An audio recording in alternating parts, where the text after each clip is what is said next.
Con, Ryan Ermanni, University of Michigan great Braylon Edwards, and of course, Maz are about to take over on Woodward Sports. Every day, 2 to 4 p.m., it's the best Detroit sports talk on Detroit's best sports network, Woodward Sports.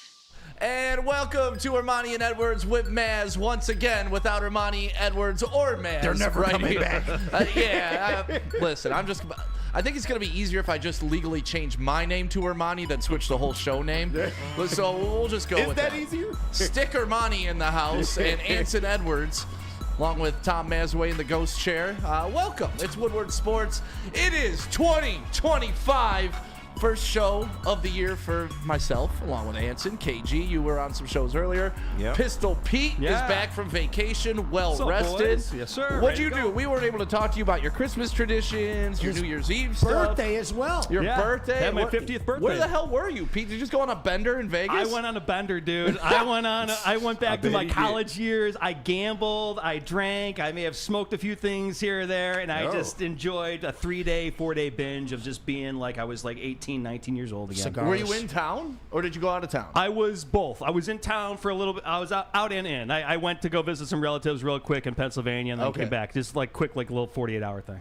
Love it, man. Yeah, well, man. happy Appreciate birthday. it. Thank you, You brother. look refreshed. You look like you got some more color in your face. Appreciate it, brother. Yeah. I'm back. Pete's ready to go. I'm back. Yeah. Why are you looking at me like that, KG? KG. Just look at me. That wasn't going to be the transition, KG. I didn't know.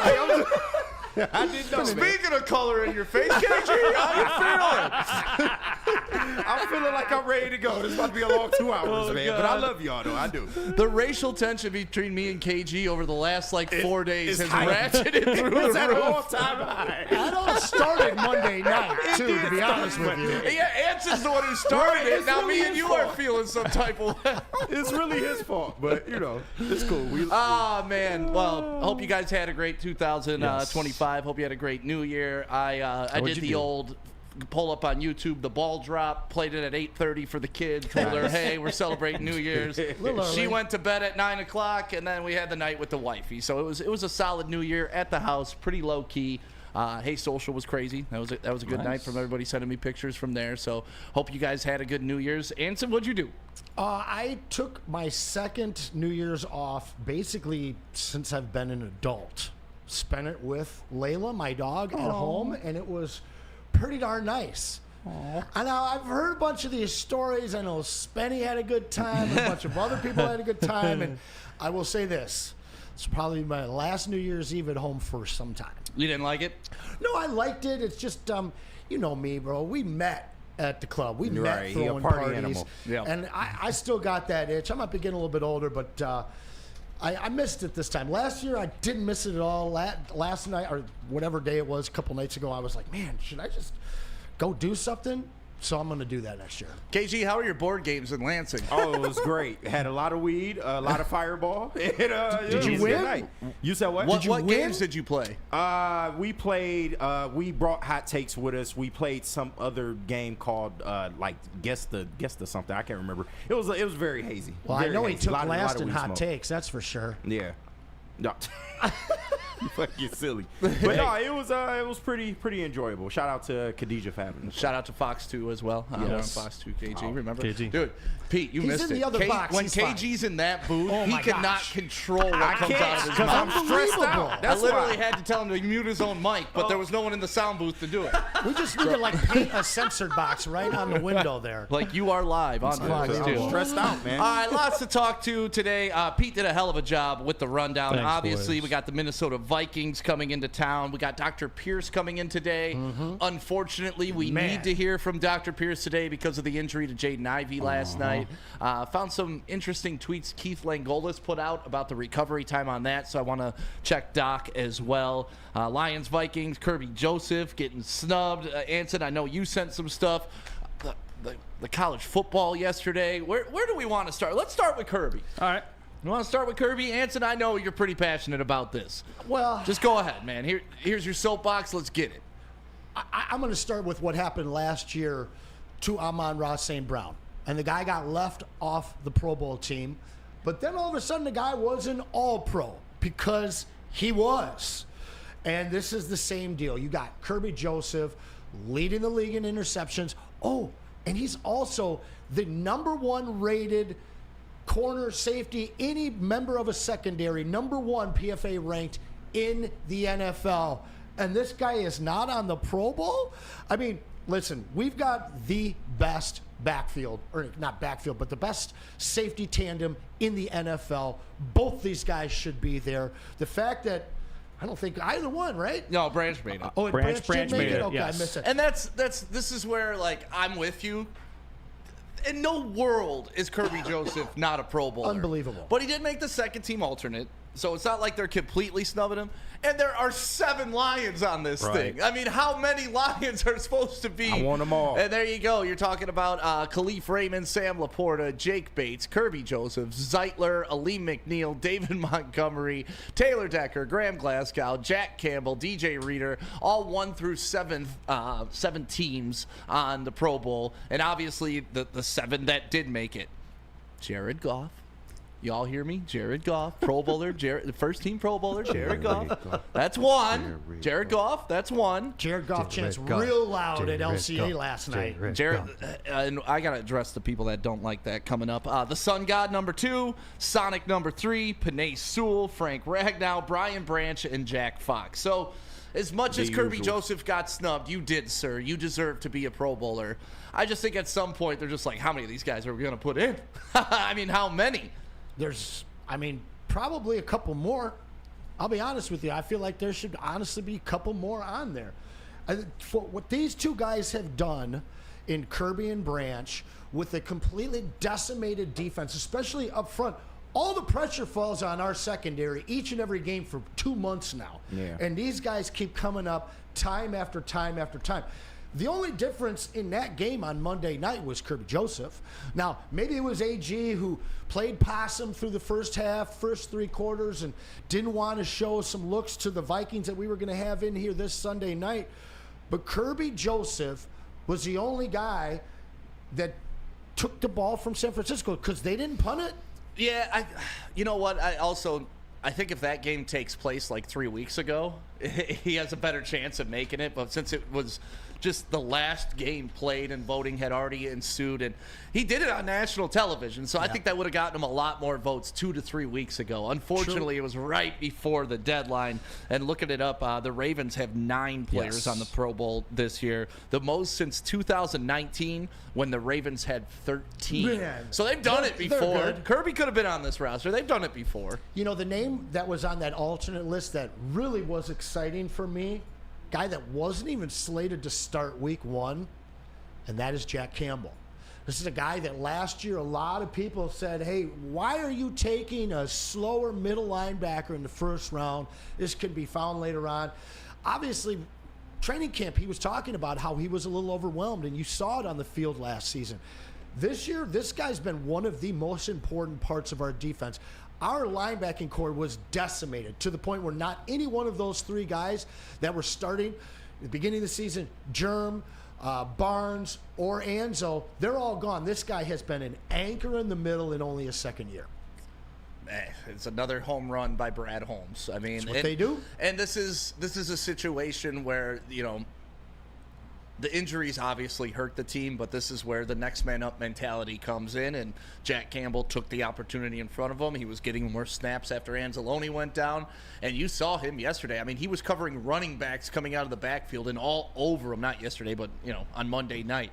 So Jack Campbell's a damn good football player, and it seems like anytime they get somebody with the last name Campbell on their jersey and put them in a Lions uniform, it works out. So let's go get Calais Campbell, and let's continue let's have a team full of Campbells. Nothing but Campbells at every stretch of the lineup. Love it. So speaking of Jacks, your buddy Jack Fox, Yeah, one of your Jack favorites, Fox. Field flipper. friend of Woodward. The field flipper. Not as good as Sexy Bates, but, No. Jack Fox, I haven't Pretty seen him close. stretch on the sidelines like that. So Come on, Jack. Last year, Jack did not make it, and we didn't really let him kick the ball much. 2 years ago, he was a first-team Pro Bowler, so he is back this year. And I think one of the great things about this 2024 and now 2025 Lions team is their willingness to trust both of their kickers, not just one, and not staying away from him most of the season. Jack Fox has been a big part of this season, and obviously Mr. Big Leg Bates has been just as crucial for them as well. Sky Dog in the chat right now. Stick, if Stafford doesn't call Kerby a dirty player, he's not on the Pro Bowl team. Do you think that motivated Kerby?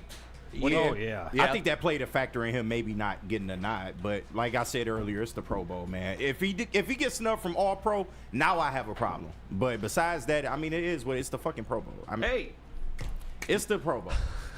Sorry about that, Fox 2. Fox 2. You are in the wrong booth for that one, KG. I am. I'm sorry. Look at Pete. Give him the dad. Give him the. That's 2. Give him the That's Randall 2, L man. finger, Pete. One That's more 2. time. One more time. One more time, baby. I One get more kicked out. time. This is I not get kicked hot out? takes Cool. categories, okay? Pete. 3 strikes and I'm out, y'all. I'm with it. So Kerby Joseph, obviously an incredible season. He's got a chance to do it again coming up on Sunday Night Football against Sam Darnold and the Minnesota Vikings. You think Kirby's going to get another pick? Over under 0.5 picks for Kerby in this game. Over. God, yeah. Is it really that hard? I don't think that he gets another pick, but I think that Sam Darnold has a very difficult day. We're going to be dialing up some exotic blitzes. He had too much time in Minnesota the last time we played him. And this guy, when he gets time, especially in that first quarter, and he can establish some rhythm, that's when he's most dangerous. So I assume, I'm guessing, these guys are going to come after him real early and often. Well, remember, when they played him last time, that was the first game without Aiden Hutchinson, without trying to refill that stopgap either. Okay. So the Lions were absolutely trying to piece it together in that game, and they did, but obviously they got down 10 points early. Their first 3 drives, I don't think they had a first down on the first 3 drives, but then they went on to score 4 consecutive drives, touchdowns, and kind of took over the game from there. So, yeah, it's really going to be interesting to see what AG dials up in this game because they have more pieces than they did last time they played them. True. You have Zadarius Smith, who hasn't been playing insanely well. I've seen a lot of people kind of ask where he's been, but I think people need to remember just where he's been. What's that? He's been getting double teamed. And that's where what he's been. that's what I think people need to remember about Zadarius Smith. He's the number 2. Right? He's not designed to be the Lions' leading sack getter. Unfortunately, due to injury, you're relying upon him for that. No. But he's the guy that's supposed to play opposite Aiden Hutchinson. And you don't think that's what you got him for. When he was successful in Cleveland, who was the opposite of? Mr. Garrett. Miles effing Garrett. Yeah, so when that guy's getting double teamed, that leaves Z open to do his thing. Right now, Z's the concentration on the defense, and that's opening up things for Reader inside and whatnot. But yeah, people slow down. It's a different. You can't judge him on what he did in Cleveland because there he was the second guy. He was getting single coverage every single time. Here, he's the man. They're targeting him. They're trying to shut him down. And as long as he's occupying double teams to open up other players, I think he's doing a hell of a job. And he's been productive since he's been a Lion. Like he's made plays. But remember his first game, the last couple games, right. sure, but he can't. Listen, if he had a sack a game, he'd be one of the best DNs to ever play the game. Well, unfortunately, I think the common fan doesn't really watch each guy on the line. They're not watching how Mahogany's looking. It's after the fact when you look at the box score and you see the pressures. That's why you got to rewatch the game, people. Right. I will preach it till the day I die. Rewatch the game, select players, and just ISO them. Right. And you got to remember, Z is here replacing Marcus Davenport without Hutchinson. So by default, he's getting all the extra attention. Offensive coordinators are saying, hey, listen, if we can shut this guy down, the only pressure that we're going to have to worry about is coming off of blitzes because you don't have a Liam in there stirring things up anymore. That whole entire side is weakened now without him, without Hutch. So you got to take into account that Z is doing things without hitting the stats that are really benefiting this defense. Yeah, and Dan Campbell spoke about it last week, and I think he spoke about it today, too. This is no longer about, hey, we can scheme to win this game. It's we're going to do whatever's necessary to win this game, and we're going to use whatever we have. So why don't we play that about Dan Campbell talking about we just need to win. Look, we're very comfortable on the road, and I've said it before. I think that comes with your preparation, time on task, guys doing it for a long period of time, the way we train, guys, they just handle those things well. And So yeah, hey, we'll do what we got to do. Now our mindset is wholly on this game right now, and it's, you don't see it another way. I don't see it another way. It's about this next game, and it's about finding a way to win. No different than what we just did. We had to find a way to win that game, San Francisco, against a team that really, they gave us what they had, and they played hard. We had to do it in Chicago the week before, so it's the next one in front of us, and we got to find a way to win this game, period. And really don't care what it looks like. We just got to win. And there it is. We don't care what it looks like. We just need to win. I don't need Zadarius Smith to have 3 sacks, a sack. I just need a W at the end of the day. And, I was looking at the Lions' season totality. Everybody wants to talk about how beat up this defense has been, and we can look at yards allowed. We can look at the only stat that matters on defense to me is points per game, right? Mm-hmm. Does anybody know where the Lions are sitting in points per game? Yes, I have the Oh, stat. you do? Oh, yeah. Damn it, Pete. I was hoping to stump you Sorry. guys. But here we go. This is exactly where I got it from. Damn it, Pete. I was hoping to be smart today, and Pete's pulling up my prep. But here you go. On defense, points per game, the Lions are tied for 8th. They are a better than top 10 defense in points per game. Rushing defense, absolutely crazy. And third down percentage. They only allow first downs on 33% of the plays. So say what you want about this broken, busted, beaten up defense. The stats kind of tell a different story when you actually look at them, don't they? Pete, bring that back up, please, because I'm going to double down on what he just said. Sure, buddy. You're absolutely right, but these are also massively misleading. If you played fantasy this season and you wanted to start your wide receiver against Baltimore, it wasn't because their defense was trash. It's because they're up 9 out of 10 games. And they're not just up by 3 or 6. They're blowing teams out. And that's what we've experienced. I believe we still have the largest margin of victory in the point NFL. differential is Yes. not even By close. far. Not even So close. if you bring it up one more time here, let's take a look. Total defense, 22nd. But passing defense is 31st. Are we the 31st worst team against the pass? Absolutely not. No, that's points given up. You're playing teams for 3/4 of the season that are playing deeply from behind for 3/4 of that game. Throwing deep and they balls. are passing. So it also helps our running, our rushing numbers, because those probably would be a little bit higher if teams were in it. But this is all that teams are left with is the air game. In the second half, they're playing from behind. Yep, they're chasing. If you have closer games and you change that passing number up, this is a top 5 or 6 You know what defense. I'd love to see is the half-to-half splits. See what they are Yes. first half compared Absolutely. to second half, especially That's a with good the point. passing yards, because I Good do point. think that's a great point. If the Lions are up by 16 points on almost every team, Mm-hmm. of course they're going to put up some passing yards, because guess what they have to do? Put up some passing yards. So, once again, that's why, at the end of the day, I don't care if they're last in yardage allowed. I don't care if they're last in rushing. I don't care if they're last in passing.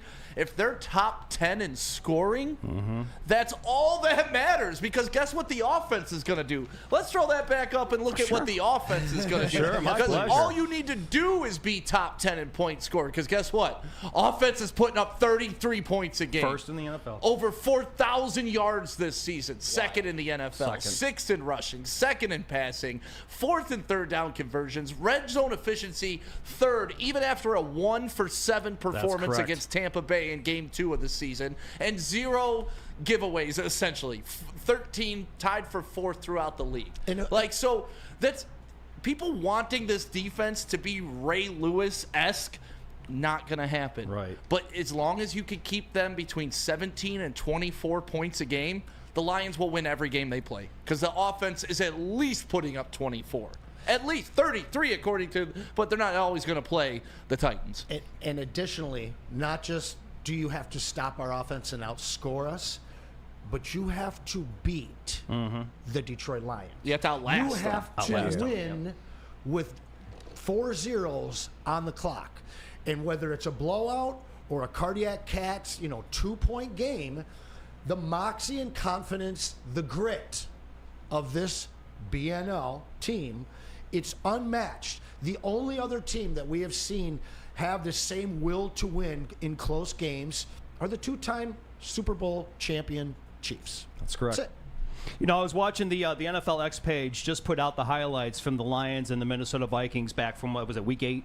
And if you guys watched, the first 2 touchdowns were scored on the ground, Aaron Jones and then Jahmyr Gibbs. Yep. But then after that, it became a throwing frenzy. And it was 31-29 was the final score, obviously. But I'm just saying that what's coming up and what's going to happen on Sunday night is a game that you have to take the over if you're gambling. You're going to have to take the over in this one because these guys are going to be out for blood, and they are going to do everything in their power to beat one another. It's going to be a very, very crazy.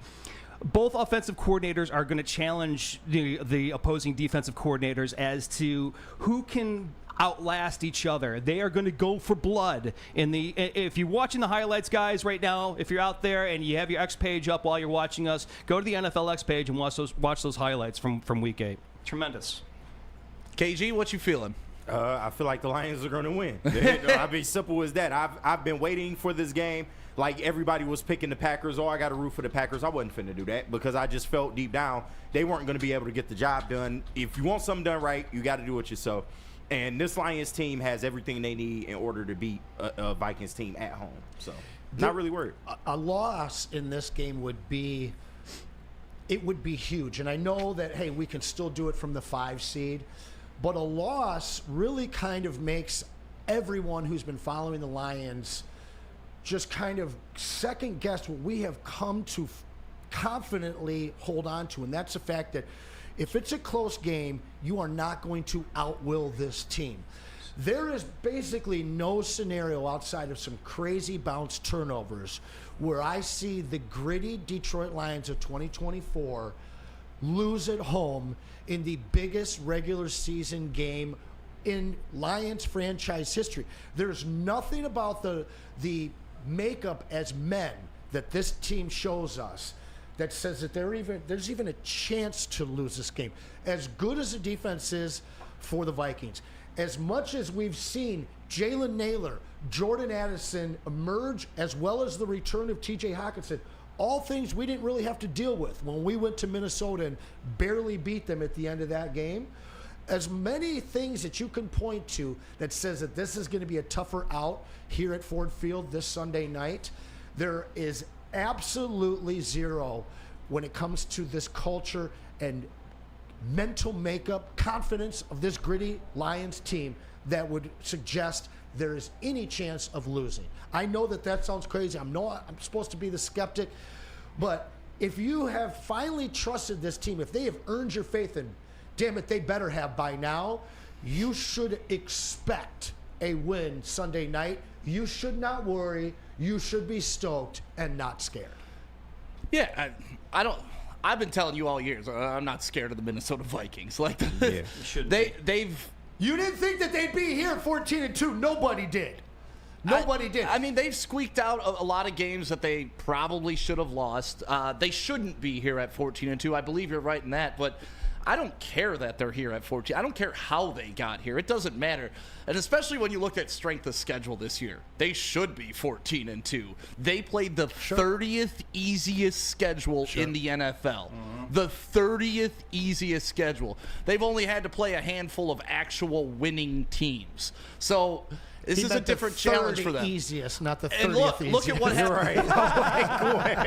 Look at what happened this week. Look at how after they beat a third place in their division Green Bay Packers team, they celebrated like it's the Super Bowl. For sure. That's a team that's just happy to be here. That's a team that believes like, oh my God, we're lucky to be here. Otherwise, you don't celebrate like that. Well, I feel you on that, but at the same point, the one thing that if I was a Vikings fan, and I always say, hey, pretend like you're supposed to be there. Mm-hmm. And that clip surely shows them not pretending like they're supposed to be. What I saw, though, was them rallying and celebrating their quarterback, the guy that was supposed to be an afterthought in Minnesota. Right, but what did he do? Well, they didn't win a division. But they didn't. Like, that's the thing. I get celebrating him, but what did he do? They beat a third place in their division team at home.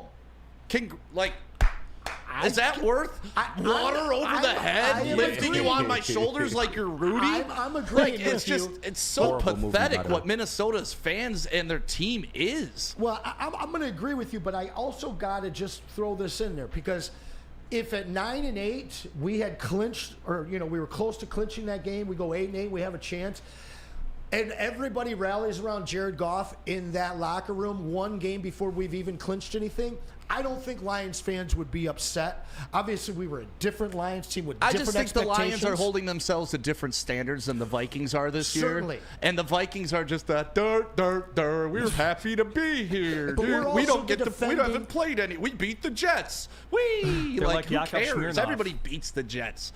They didn't play anybody. We're also the defending division champions, Yep. and they needed that game to be able to stay in a kind of. I'm not mad at them for that. I kind of like the story of Sam Darnold. In fact, what I really love, Stick, is you and I, as well as the chat, $350 bets. Neil Rule in the beginning of the season, these guys saying they're an afterthought, they're not even a playoff team. I've been pushing back against that narrative, and I think that it is fantastic that this team has to dispatch a very good Vikings team in order to win the division a second time. Yeah. Because last year we were overcoming huge hurdles and cultural ghosts in the closet. This year we are the favorite. We've been in the driver's seat, but we've had them right over our shoulder, and it's kept us really honest. And we're going to have to be honest again Sunday night. And in fact, fans have not been able to run away with this team. Oh, we're smoking everybody, because there's some people still nervous. But I'm not worried. I do love the drama, though. I love the fact that you have to bring $350 cash with you, as well as, what's his name? Mason Leach. Mason Get my money Leach. ready, baby. That's right, Yeah, baby. you better be there. But listen, this whole thing, like, if the Packers had beaten the Vikings and made things easy on us, this wouldn't be as enjoyable of a show. Sunday night wouldn't be as exciting. I'm all for this. Let's beat every damn great team in front of us to really win the Super Bowl the right way. all you Even got if left. they only are great on paper, like the Vikings. I mean, because let's be honest, guys. If you pay attention to football, you've seen this before in Minnesota. Wasn't it a couple weeks ago or a couple years ago that they had the most one score games, wins, and then what did 11 they straight. do? They flame out. Their entire franchise, what do? They flame out. This franchise has never won a Super Bowl, and they act like they're the Chicago Bears who've only won one. Joke. And I think the Bears are pathetic for Joke. holding on to what they did 40 years ago. Vikings fans literally celebrate being second place. Joke. Like, that's all they've ever accomplished. They're like, and that to Lions, well, at least we made it there. Like, that's such a loser mentality. You made it? Congratulations. Who remembers the runner-up of Right. anything? 34 Anything. wins. 34 wins over the last 3 seasons for the Vikings. And what do they have to show for it? How many playoff wins? SOV. How many playoff wins? No, I'm curious. I'm not trying to be argumentative. I just want to know. Out of a 11 average of 11 plus games for the last 3 They years. lost the wild card in 2022. Okay. They did not make it last year with a 7-10 record. All right. So nothing. The last time that they That's what Minnesota. They're celebrating. And that's what Minnesota loves. They love getting nothing. Okay, so We did it, guys. the point that I'm trying to get Go to back. Skull. You can't say that, dude. drop You an know F-bomb on him, KG. Let's go. Come on. yeah. No, my thing is listen, we don't want 7-10 seasons here, but as a Lions fan, I'm going to tell you right now, this organization, ownership, they want to average 11 wins a season or more. So that was my issue with everybody just casting these guys off. Because again, for the last 2 seasons up until this year, they had averaged 10 wins a season. That's a healthy, successful franchise. And what they've been able to do is put themselves in a situation right now with the Detroit Lions where they could absolutely curdle our milk. All right? You want that kind of success. You want to be a double-digit win team each and every year, whether they're celebrating a win, 1 win too early, whether they're celebrating a quarterback that shouldn't be winning as many games, whether they've got the 3rd easiest schedule or not. Viking fans are right there with us right now. You know, the Packers fans, for me, those are the ones that got their mouths shut, and if they're still running them, you better watch it because you got nothing to talk about unless you win a playoff game. Yeah, Vikings fans were right with us with the Super Bowls in our trophy cases. Zero. So don't run your mouth, Vikings fans. That's all. That's all. Just quit acting like your franchise has ever done something. That's all I'm asking. Like, let's live in reality. Lions have never won anything. You've never won anything. It's the same thing. That's fair. Yeah. But I'm not sitting over here being like, well, my franchise over the past 60 years. Remember when Bobby Lane won in 57? Yeah, but we won had championships with Bobby Lane. They never won anything with Fran Tarkenton, and that's a crime. Yeah, Maz was there. He'll tell you. Maz was there. What are we doing? Les Stanford? Yep. Hit him with the Les Stanford. I'll hit him with that. And listen, winter's coming, man. I don't know what kind of condition your car is, but you do, and you probably know it's time to get yourself some new wheels. So get a hold of Les Stanford. QR code right above my head. Take advantage of these amazing deals. $149 a month will get you a Blazer EV 2LT all-wheel drive, or only $20 more a month. $169 get you that Equinox EV LT. Listen, they've got more than just Chevrolet. They've also got Cadillac, Buick, and GMC as well. Their inventory is deep. So give them a visit. Les Like Stanford Ben Johnson's well. That's right. That's right. Les Stanford in Dearborn and Ferndale. Give them a visit or visit them online at lesstanford.com. And on this coming Sunday, you're going to drive your new Les Stanford car to many different places, but the first place you're going to go to is the second best bar located at 42 Watson Street this coming Sunday morning. Sunday, because from 10 to noon, the Lions pregame show is going to be live from the second best bar. Come enjoy some smooth Tullamore Dew Irish whiskey while catching the Woodward Sports Lions pregame show only at the second best bar. Come get some. No one gives away more cash and prizes than Woodward Sports. You don't believe us? Here's our latest $10,000 winner.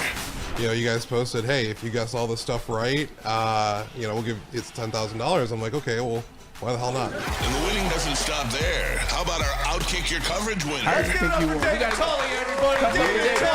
This guy's got a hot girl. Bigger prizes, bigger giveaways, cash, merch, tickets, and more. All from the biggest sports network in Detroit. No one does it bigger and better than Woodward Sports. Make sure you're following, liking, subscribing on Instagram, Facebook, X, and YouTube for your chances to share in the winning. From Detroit's #1 sports network, Woodward Sports.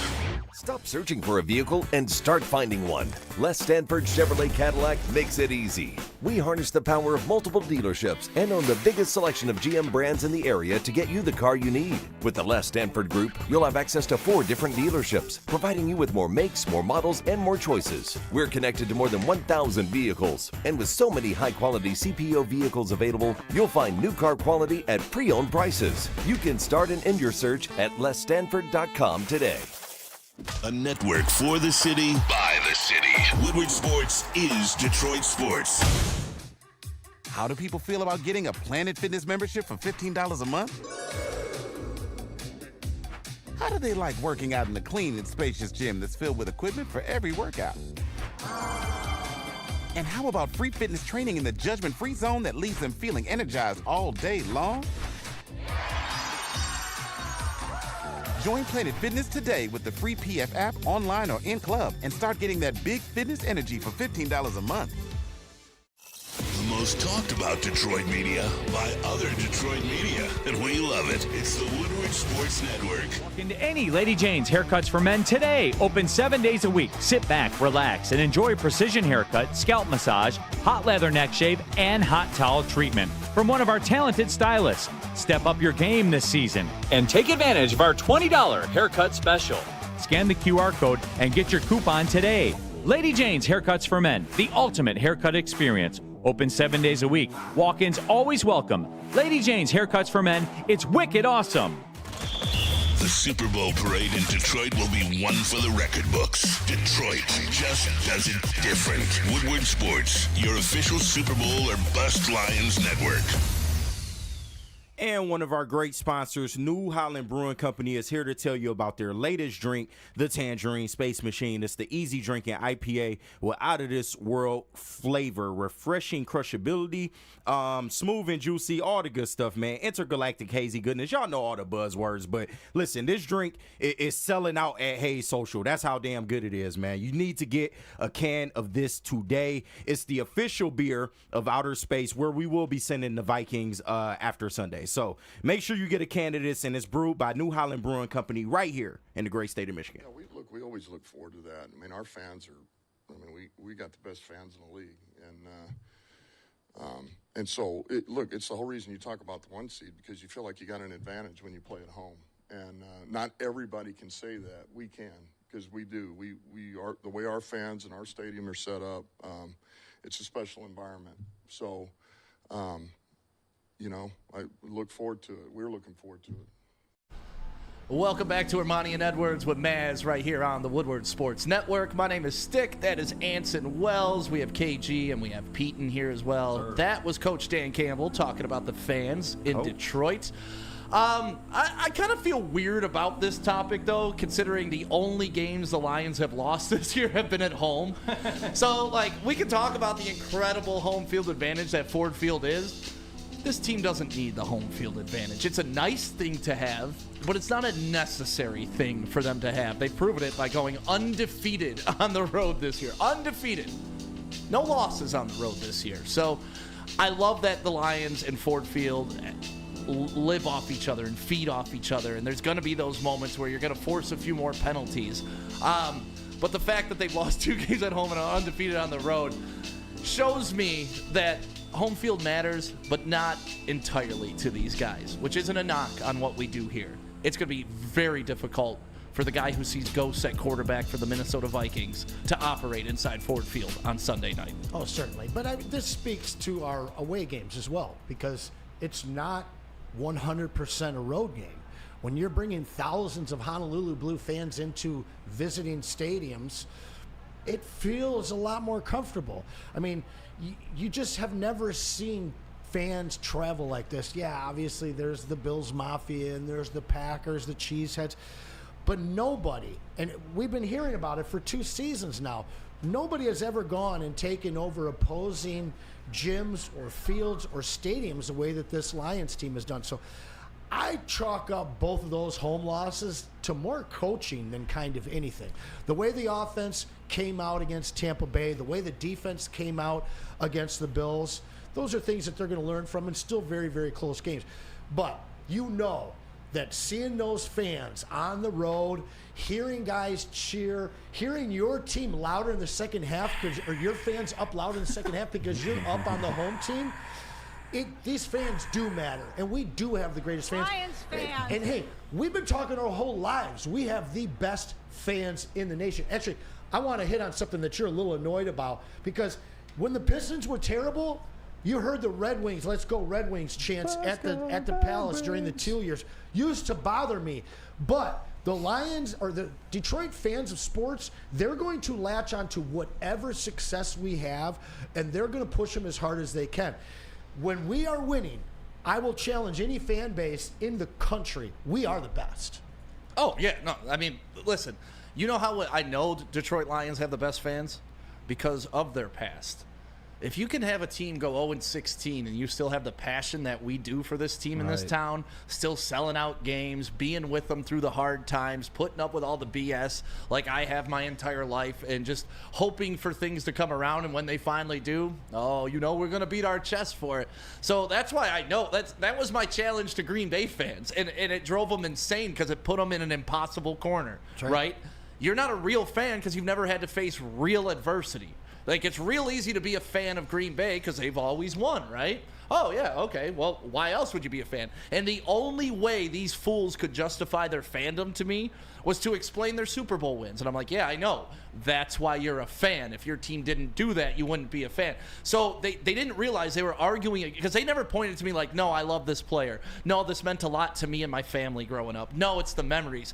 Because that's all we had here in Detroit. You saw it last year, tears coming down eyes because generations sat together in those stadiums together and struggled through it.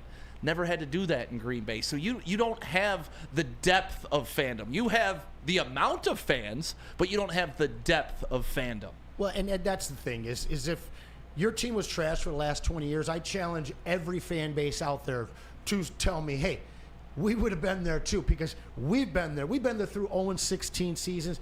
We had a building for 2 decades where we didn't have one playoff game. And listen, I know you guys want to chime in on this. You know the deal.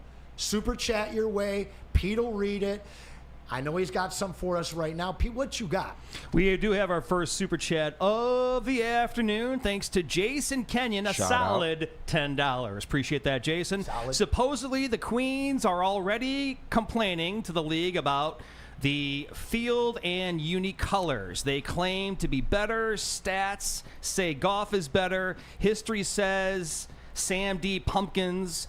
Bet he pumpkins first half. I'm just reading it verbatim. Yep. No, and listen, I think they complained about our uniforms last time we played, or another team complained about our uniforms this year, saying it gave them an advantage. Just shut up, Vikings. The blueberries. And this is what I mean. No, we're going all blacks. I know, but were they complaining about the blueberry uniforms? I forget exactly what game it was, but I remember it just being blasphemous. Oh, like, what are you doing? Just shut up and play the game. This is what people used to do to the Patriots, and this is what they do to every winning team. You make up little things as for why your team is inadequate. Oh, it was the jerseys they were wearing. Or the execution of the plays. Like, I don't know. I've never seen a jersey win a game. Ever. So, like, I can already see the little Vikings fans politicking for that because they're nervous. They need every excuse to cope with themselves when they look in the mirror and are like, oh, my God, we just had a 14-win season and we're the 5th seed. What kind of a jersey is able to camouflage a player to the point of advantage? Yeah, I don't know. The ball. I mean, like, it's not traditional camouflage. Do you need some human beings like painted on it with their face paint and like jerseys? I mean, how do you camouflage one of 11 players on a 100-yard field to gain an advantage? Now, I've seen it sometimes where like a white team, all white jerseys, goes up against a super like light gray team where I don't really know how they're telling the difference between. I think we've had some games against Dallas where the jerseys were super similar, but outside of that, which really makes it hard for both teams, I just don't understand where the advantage is. It's like the black cleats back in the 60s when Joe Namath was the first player to wear black cleats, and everybody's like, oh, those cleats are giving him an advantage. He shouldn't be allowed to wear those. Well, now everybody wears the black cleats. Cleats give you an advantage. No, I hear you, but I'm the just saying color same doesn't, thing. though. Well, that's what I'm saying. They were complaining about the color, and they thought the color gave Joe Namath some sort of magic abilities back in the day. So here it is. I'm sorry. It was week 1 of this year against the Rams. Week 1. Week 1. The blue jerseys. Yeah, the blueberries. It was. There's been some chatter of the fact that the Lions wore all blue. That's somewhat a big ruse coordinated by the team in order to confuse whoever the Lions were playing. Matthew Stafford's red zone interception, where it looked like he just straight up did not see Kerby Joseph in the end zone, is being pointed at as definitive proof that the Lions are playing weird mental games with their colored schemes. We're playing mental games. But wait, can I don't debunk this now with just some stupid logic? Please. If Matthew Stafford can't see the defenders, could Jared Goff see the wide receivers? Oh, God. So can we think about that? If the blue is blending into the background and it's hiding the defenders, wouldn't it be hiding our wide receivers too when Jared Goff was trying to throw to them? All right, so I'm gonna try and go from dumb opposition fan mindset. So a Vikings fan. Basically, what you're saying is that your quarterback is so used to seeing your guys in blue that he can't change that mentality over 60 minutes to not throw to guys in blue. So what you're saying is that when we play the Raiders, we should wear black, and when we play this team, we should wear blue. I mean, listen, it's that they're changing the back wall and the jerseys match the back wall. That's the complaint. And tonight's going to be black, and they put out the black back wall. But like I said, it works both ways. Well, but do you think? Hey, that's home field advantage. Right. Period. And like they're trying to get rid of it in the NBA where you can't talk, you can't do anything like this. Hey, I am such a believer in a hostile environment and doing everything you can. Mind games with the colored jerseys. I don't care what it is. If you are messing with their head, you have succeeded with your home field advantage. I got a little apples to oranges on that one. Remember the old Minnesota Twins dome? They used to turn the air conditioners and those huge fans that were against the that were in the back wall. They turned the fans and the AC on when the opposing team was at the plate. Well, so it's like, don't give me this crap about like our jerseys match the back. It's like every home stadium does something to give them the home field advantage. It is what it is. You remember the stories about Jerry Jones opening up the tunnel to hit the win right before it kicks on the opposition. It's home field advantage. Home field advantage. Listen, if the Vikings are focused on this, you know what they're not focused on? Right, not focused on the game. Winning. Right. So I'll take it. Whatever you got to do. Who's got merch, Pete? I got merch, my friend. Tell us about the merch. All righty, my friends. Well, merch it is. Head to shop.woodwardsports.com right now and load up on some of the great Detroit sports merch around. You're going to need some brand new Lions gear because you're going to have to wear it to the upcoming Super Bowl party. So you better get that Lions gear now at shop.woodwardsports.com. Don't forget your Red Wings, Pistons, and, of course, Tigers as well. Shop.woodwardsports.com. Right now, your home for all the greatest Lions and Detroit sports merch. Can't get enough Lions coverage? Make sure you catch all Woodward sports shows every game day. Wake up with Woodward and Maine, giving you the latest insight into the Lions locker room and press conferences. Then join the Lions pregame show, highlighting key matchups, injuries, and what to watch for during the game. Follow all the ups and downs of the live game action with our Woodward Watch Party live on YouTube and woodwardsports.com. After the game, check out the instant fan and host reactions with the Lions postgame show. Every game, it's wall-to-wall, kneecap-biting, high-fiving, chest-pumping Lions coverage. Hell yeah! Only at Detroit's #1 sports network, Woodward Sports. Woodward Sports, let's go!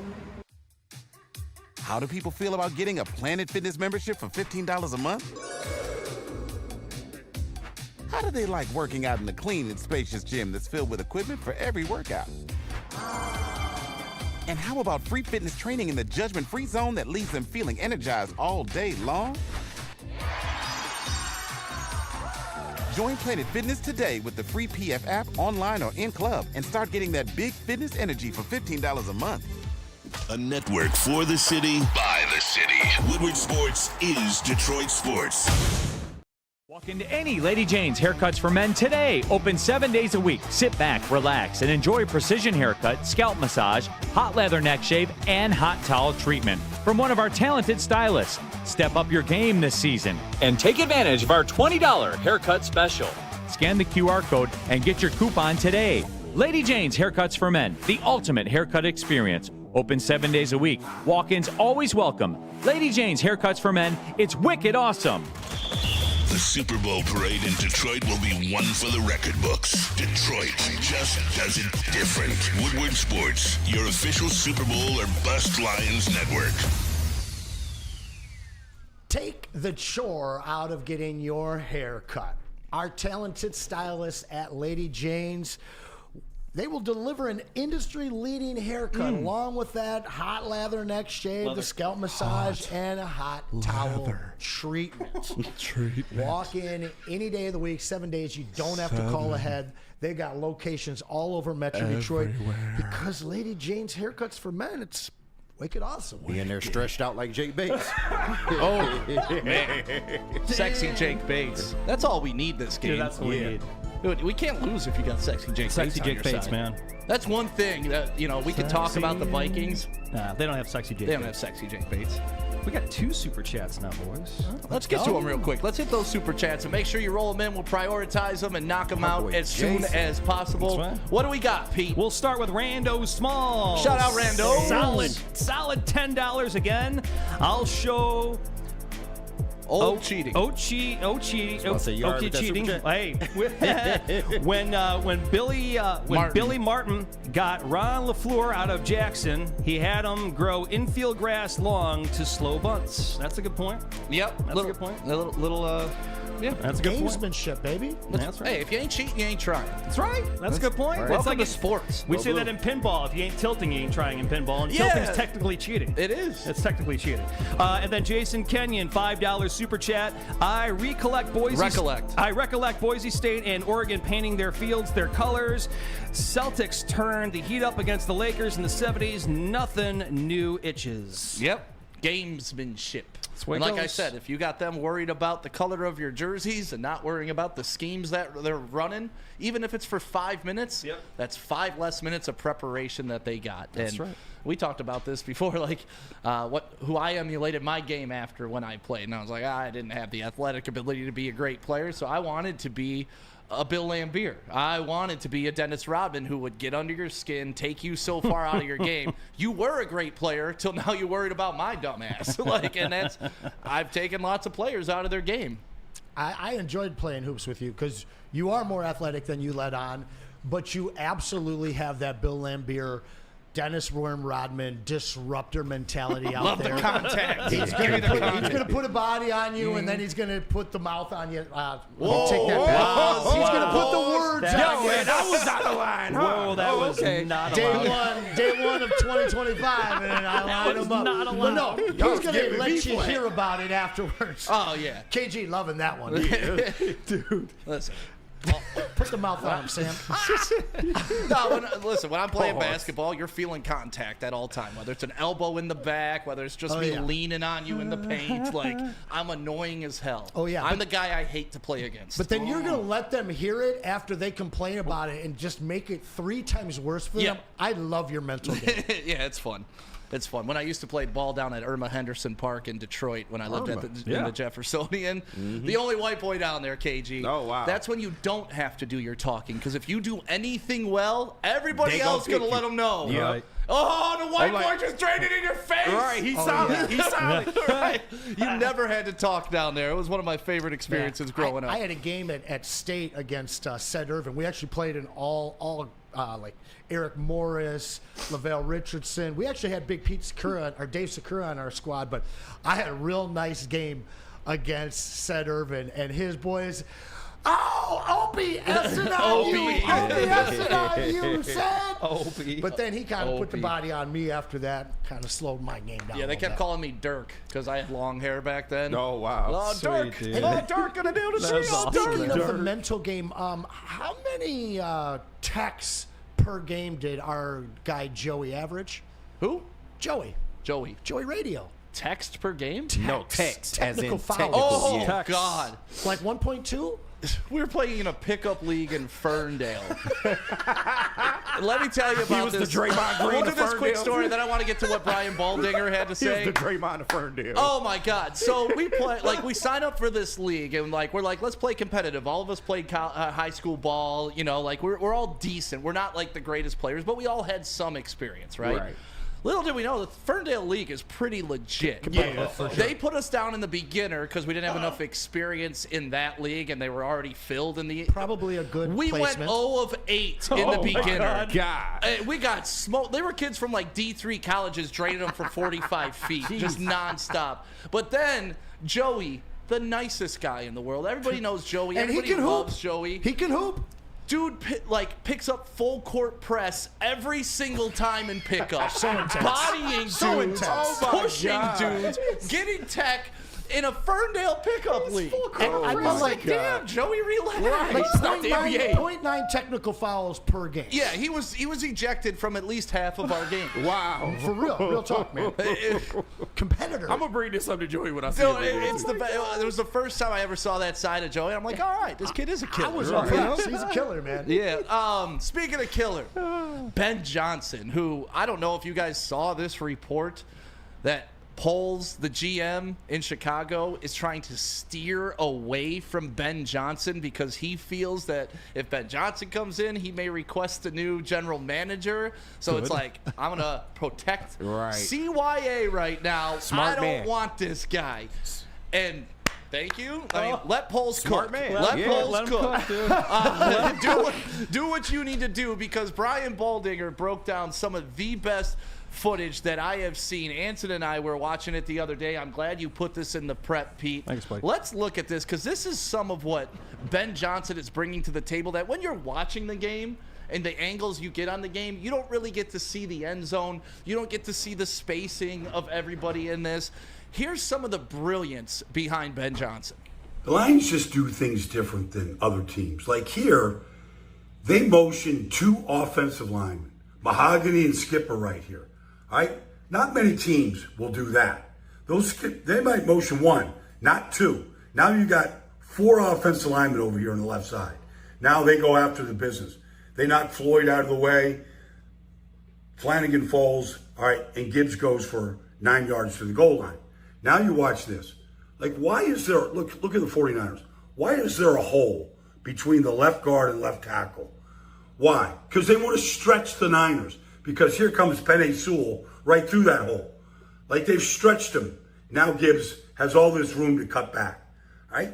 It doesn't guarantee anything. But they just try different things like this. Like, what is this formation? There's Sewell over there in right field. All right? Now, the 49ers are a little bit like, they're trying to adjust to it. Now they're going to motion back in. All right? Now they motion to a normal formation right here. All right? Now they go about their business. All right? And Reynolds runs for 6 yards. And then they'll do things like this. Like, watch this motion. Here comes Gibbs in the backfield, and there goes the receiver out. They know on 3rd and 2 the Niners are in man coverage right now. So they're going to eliminate these 4 right here. These 4 defensive players. Watch with just this. These 4 players are over here. And this corner, Renardo Green, is here. Now, here comes Gibbs. There's literally nobody to beat. He just goes 30 yards to pay dirt. They get you with formations and motions and shifts like nobody else. And that's just a little bit of the brilliance that, you know, we watch the games on game day. You see the things happen live, but when you get to break it down like that and just see, like, how are these guys continuing to pick up chunk yardage? It looks like they're lining up like everybody else, but no. That extra 3 to 4 feet widens that gap. Now you're bringing Penei Sewell around. And this is the stuff that when people talk about Ben Johnson leaving, he's got to go to a team that has similar pieces. And unfortunately, there are not many teams in the league for Ben Johnson to have the bag of tricks that he does here. Not saying that he can't adapt to the weapons he does inherit when he does become a head coach, but this is part of the reason why I think he loves it here. There aren't many Penei Sewells that are going to be pulling from the right tackle position, so you can do that. No. And, hey, we talk about having the best offensive line in the league. Losing Taylor Decker and losing Ragnow for some games for a stretch this season was the biggest blessing we've had, because we have a 7-man offensive line. Before you talk about our tight end play, before you talk about our wide receivers blocking downfield. So you look at Skipper, you look at a Mahogany, you look at all 7 of these guys that you can plug in all around, move all around, as you just saw with what Baldy showed us. How do you scheme for this as a defensive coordinator? Because when you see these 7 guys come in or 6 offensive linemen come in, you're thinking it could be an end around to Penei, it could be a pass to Skipper, or it could just be a mauling run from any one of the running backs that looks good in this offense. It doesn't even have to be Monty anymore, because Netflix looked great. Jamar Jefferson looked great. We're going to see more of Sione Vaki. This offensive line, it's where everything starts with this offense. But it's also one of the biggest benefactors to the defense, because of the sustained drives and time of possession that keeps our defense fresh. Well, and points scored. I mean, to me, at the end of the day, that's the most important thing. Put points on the board, give your defense the ability to screw up. And exhausting the front 4 or 5 of the opposition. Did they show in there that play where they faked the reverse to Penei Sewell Was that in that? No, that was not in that montage? one. No, that was not that one. No, it's even stuff like that, like plays that they don't run, but they run the motion of it to put it on tape for the next team. Like, watch this handoff to Gibbs to the left. On this one, Panay Sewell's swooping around for a reverse. We're going to have to account for that next game. And that's what I love about these guys. And part of playing San Francisco straight up the way they played them instead of choosing to back down, I forget who put it in the chat a couple days ago, but maybe that was part of their strategy, was to put some things on tape, make their week a little bit harder, and let them know, hey, we're not just coming out here and running a vanilla playbook. These are things that you're going to have to guard for and be ready for when we play on Sunday for the number 1 seed. You know, something else that I wanted to point out that we didn't really talk about on Tuesday, this team actually did rest a lot of players.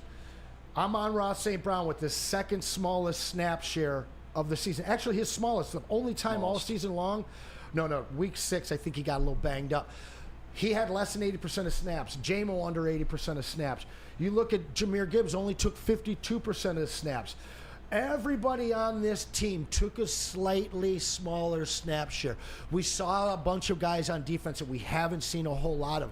So even though there were people questioning whether or not we should be sitting or whether we should be playing, fact is that team handled business on the road, and that would have made 50 years without a win in San Francisco if they lose.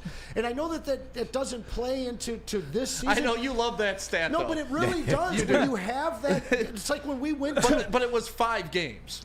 It's still... But I don't understand it's over the course of 50 years, but it's 5 games. 1990... Pistons hadn't won for like 20 years in the Rose Garden in Portland. They went there and they swept all 3 games. That is a monkey on your back that you get off. Not only you stopping a 50-year streak, but you're beating the team that beat you last year. So you get all of the emotional, psychological benefit. But honestly, we actually rested some guys. Yeah, and they did it the smart way. They didn't rest, and that's what we talked about pregame. Like, because I was all in favor. No rust, no loss. Let's take some of the heat off, and that's what I said. Let's have guys play 75% of their normal snaps. I'm not saying shut the whole damn thing down. Can't do that in the NFL. And Dan Campbell explained it. You know, we can only literally rest 7 guys if we're going to rest people. Because you still have a roster you got to fill out. You still have guys that have to play certain positions, and who's gonna be your superstars that you point to, and what does that do to the rest of the locker room when you're like, your 7 are special, we don't want you to get hurt, everybody else, we got a game to play, go out there and lay your life. You can't do that. We did it in Little League football at the Walled Lake Braves when we got up by like 28. They made like the starting backfield go sit at the end of the field. You couldn't play, so the other kids could play. I used to hate that as a kid. You practice all week to play, and next thing you know, you can only play 2 quarters because you're playing the Livonia Cardinals, and they suck. Yeah. But anyways. Should have been beating on lower teams. So. Hey, man, the only play was on the schedule. Yeah, that's true. It was the Orioles, the Blue Jays, the Cardinals. Yeah. Like, all the Livonia teams had bird names, and the Walled Lake Braves were the Walled Lake Braves. But regardless, you can't do that at the professional level. So I'm glad they didn't rest people. I'm glad they went about it. We talked about it. It's going to be interesting psychologically to see how Dan Campbell approached it. Time will tell if it was the right way to approach it. I think this week will probably give you a definitive answer on that. Came out unscathed. So. Yeah, and that's all that really matters. Pete, where we got to go? Sabbath Coffee. All right, everybody, you can fuel your Lions fandom with the perfect cup and become a subscriber of Sabbath Coffee Roasters. Whether you're gearing up for a big game or saving a quiet morning, Sabbath Coffee Roasters has you covered with fresh, locally roasted specialty coffee delivered right to your door. Head to www.sabbathcoffeeroasters.com. Choose your favorite roast. Use the code word Woodward, and you'll get 25% off your first subscription order. Awake and unwind, support local, and enjoy game day right with Sabbath Coffee Roasters. We'll be right back. No one gives away more cash and prizes than Woodward Sports. You don't believe us? Here's our latest $10,000 winner. You know, you guys posted, hey, if you guess all this stuff right, we'll give it's $10,000. I'm like, okay, well, why the hell not? And the winning doesn't stop there. How about our Outkick Your Coverage winner? Let's give it up for David Tully, everybody. David Tully. This guy's got a hot girl. Bigger prizes, bigger giveaways, cash, merch, tickets, and more. All from the biggest sports network in Detroit. No one does it bigger and better than Woodward Sports. Make sure you're following, liking, subscribing on Instagram, Facebook, X, and YouTube for your chances to share in the winning. From Detroit's #1 sports network, Woodward Sports. Walk into any Lady Jane's Haircuts for Men today. Open 7 days a week. Sit back, relax, and enjoy precision haircut, scalp massage, hot leather neck shave, and hot towel treatment from one of our talented stylists. Step up your game this season and take advantage of our $20 haircut special. Scan the QR code and get your coupon today. Lady Jane's Haircuts for Men, the ultimate haircut experience. Open 7 days a week. Walk-ins always welcome. Lady Jane's Haircuts for Men. It's wicked awesome. A network for the city, by the city. Woodward Sports is Detroit sports. Stop searching for a vehicle and start finding one. Les Stanford Chevrolet Cadillac makes it easy. We harness the power of multiple dealerships and own the biggest selection of GM brands in the area to get you the car you need. With the Les Stanford Group, you'll have access to 4 different dealerships, providing you with more makes, more models, and more choices. We're connected to more than 1,000 vehicles. And with so many high-quality CPO vehicles available, you'll find new car quality at pre-owned prices. You can start and end your search at lesstanford.com today. Love Woodward Sports? Love wearing clothes? Then you should be wearing Woodward Sports clothes. Check out our full line of merch at woodwardsports.com. Just click on shop. We have all your favorite designs, like Dan Campbell kneecaps, Woodward golf, and of course, our own logoed out merchandise. Men, women, infants, kids all love Woodward Sports. Impress your friends. Impress your boss. Impress your dog. Buy Woodward Sports merch today. It's bear hunting season, and Dan Campbell is hungry for some kneecaps. If you can just get a hold of them and you start dragging their ass out to the deep, dark abyss, you can drown them. The Kings of the North are back for another year of the brand new Lions. Make sure you're locked in to Detroit's #1 sports network for all the news and info on your Detroit Lions. Woodward Sports, let's go.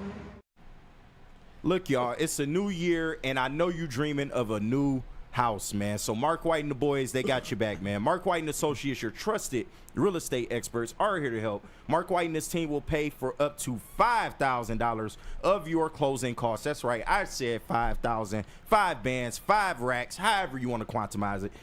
Call Racks Mark on White. racks. Call Mark White and Associates How about today. yams? Yams? Clams? 5,000 yams? You can classify it like that if you want to.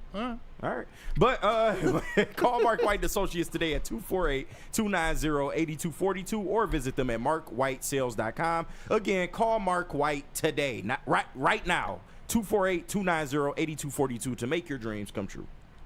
Welcome back to the Ermanni and Edwards show with Maz right here on Woodward Sports. They will all be back on Monday, as I'm Allegedly. told. Is that right, Pete? All right. Monday. Pete says Monday. We don't know. Doc is in the house. Yep, Dr. Pierce is here. Going to be talking about the unfortunate injury to Jaden Ivey coming up. Also, Alex Anzalone. Today, we're going to find out if Anzalone can play. I want to get the doc's opinion on that. Also, I like this comment by Brian Cash in the Woodward Sports chat on YouTube. Shout out to everybody watching on YouTube and, of course, on Twitter or X, whatever the hell you want to call it. If we win the toss, do you take the ball first? No. Nay. We're at home, man. I want the ball in the second half. Yeah. Let our defense set the tone. And I know that that's a lot to ask for a banged-up unit, but they're absolutely up for it. No, I'm in total agreement. Just in case anything happens, you want to be able to have that ball coming out of the second half. And if all things go correctly, now you get to double up going into the second half. So I think you need that ball. I do understand. I don't blame people wanting to receive the ball, but yeah, go ahead. I want you to close your eyes, KG. I want you to imagine Khalif Raymond receiving the opening kickoff. Okay. Takes it about to the 33-yard line. All right. Not a crazy return, but more than the touchback would get you. All right, got you. Jared Goff trots onto the field. The crowd is quiet. Crowd is quiet. Everybody knows to be quiet. Amon-Ra, St. Brown. A nice 5-minute drive down the field. Okay. Sam Darnold sitting there, cool. getting tight. His sweat has worn off. He's got to go back out on the field with Aaron Jones down 7-0, and Ford Field is just absolutely insane, making noise to where he's going like this. He's trying to pat his helmet and tell his left tackle. The wide receiver's patting his helmet, doesn't know what the hell to do. Oh, man, it sounds That's wonderful. the scenario I want. I want the Lions to take the ball first, establish dominance, and keep ramming your fist down their throat. Pause. No pause. Oh, damn, no, okay. no All right. pause on this. We ain't pausing until we're finished with every last one of those Putting his horned mouth on helmet you, guys. KG. Right. I ain't got no problem. Usually I like this philosophy of doubling down at halftime, right? You can protect yourself. If you're down, you're getting the ball back. Make these dudes chase all game long. They haven't had to chase all season long. They That's ain't true. built That for is a this. fact. They aren't built like us. I want the ball first. I want to take it down, and I want to shove it in their mouth all game long. Hey. Yeah. So you know where I'm on the same page with you. Pete, can you put a poll up? Yeah. Coin flip. Sure. Receive It's a good or question. kick? Yeah. Just two options. Coin flip, receive, or kick. Receive or kick. That's And all there's we a want. super chat, by the way, when you guys are ready. So something we really struggled with last year was the third quarter. This year, we have been one of the best third quarter teams in the league. I was seeing a stat a couple of weeks ago about how dominant we are in the third quarter. And one thing that has led to the 2 losses this year and a few of the other games where we were really holding our breath, and honestly the last month, the Lions have not gotten off to great starts against playoff teams. Fix your mic. Your mic. Your mic.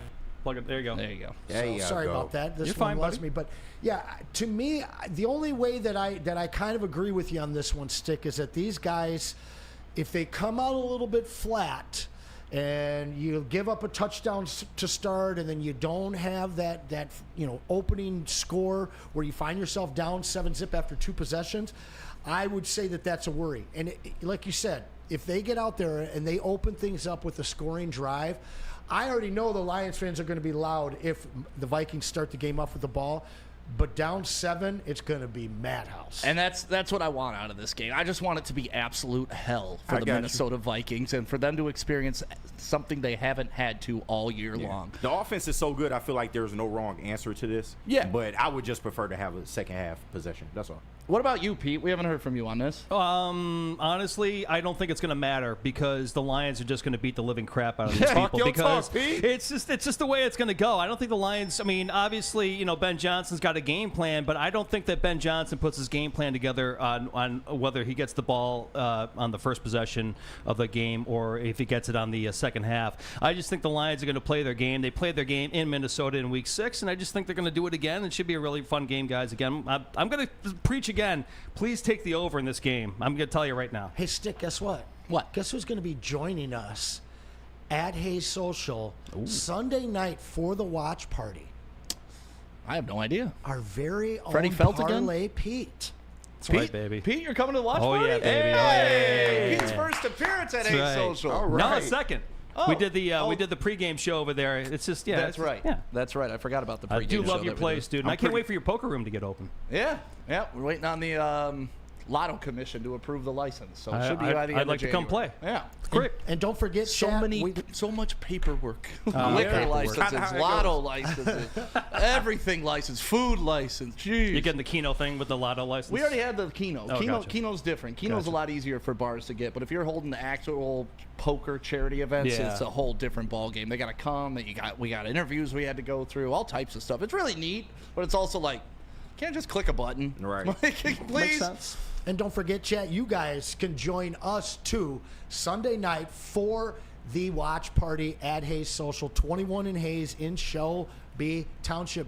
But if you want to join the conversation today, in the chat, you can do the super chat, and we will get to your comments sometime before the end of the show. Pete, you got anything Yeah, for I us? got Rando Smalls with another solid $5. Fantastic. Rando says, take the ball, come out with Bridgewater at QB and Hooker at wide receiver. Talk about confusing your opponents. That's a love good it. one, Rando. I love it. I like it, Rando. Just drop Teddy Bridgewater out there with his 2 gloves on.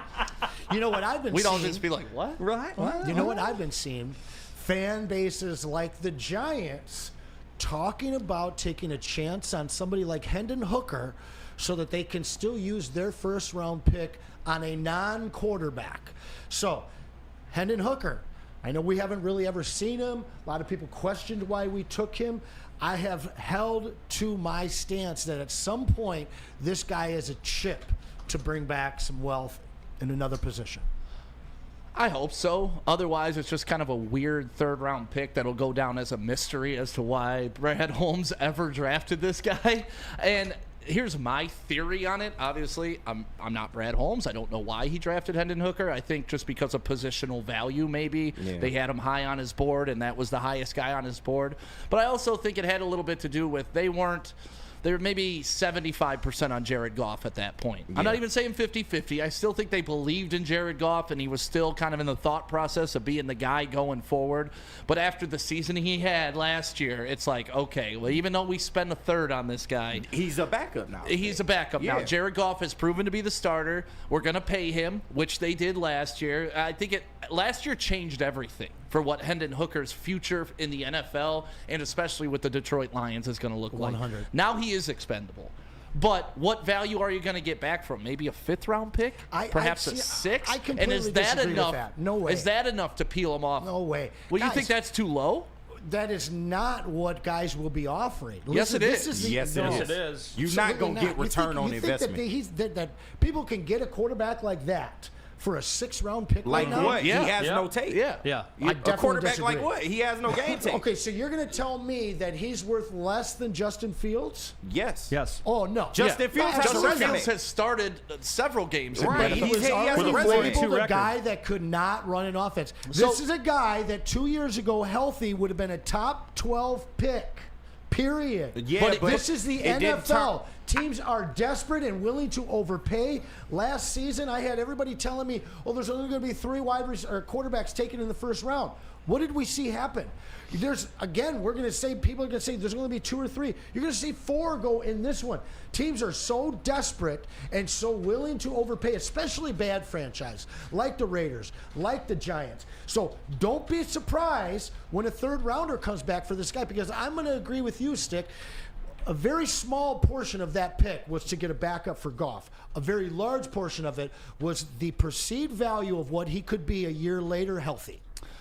So you brought up the point that teams take chances on quarterbacks, and that's why so many go in the first round. Here's the reason why.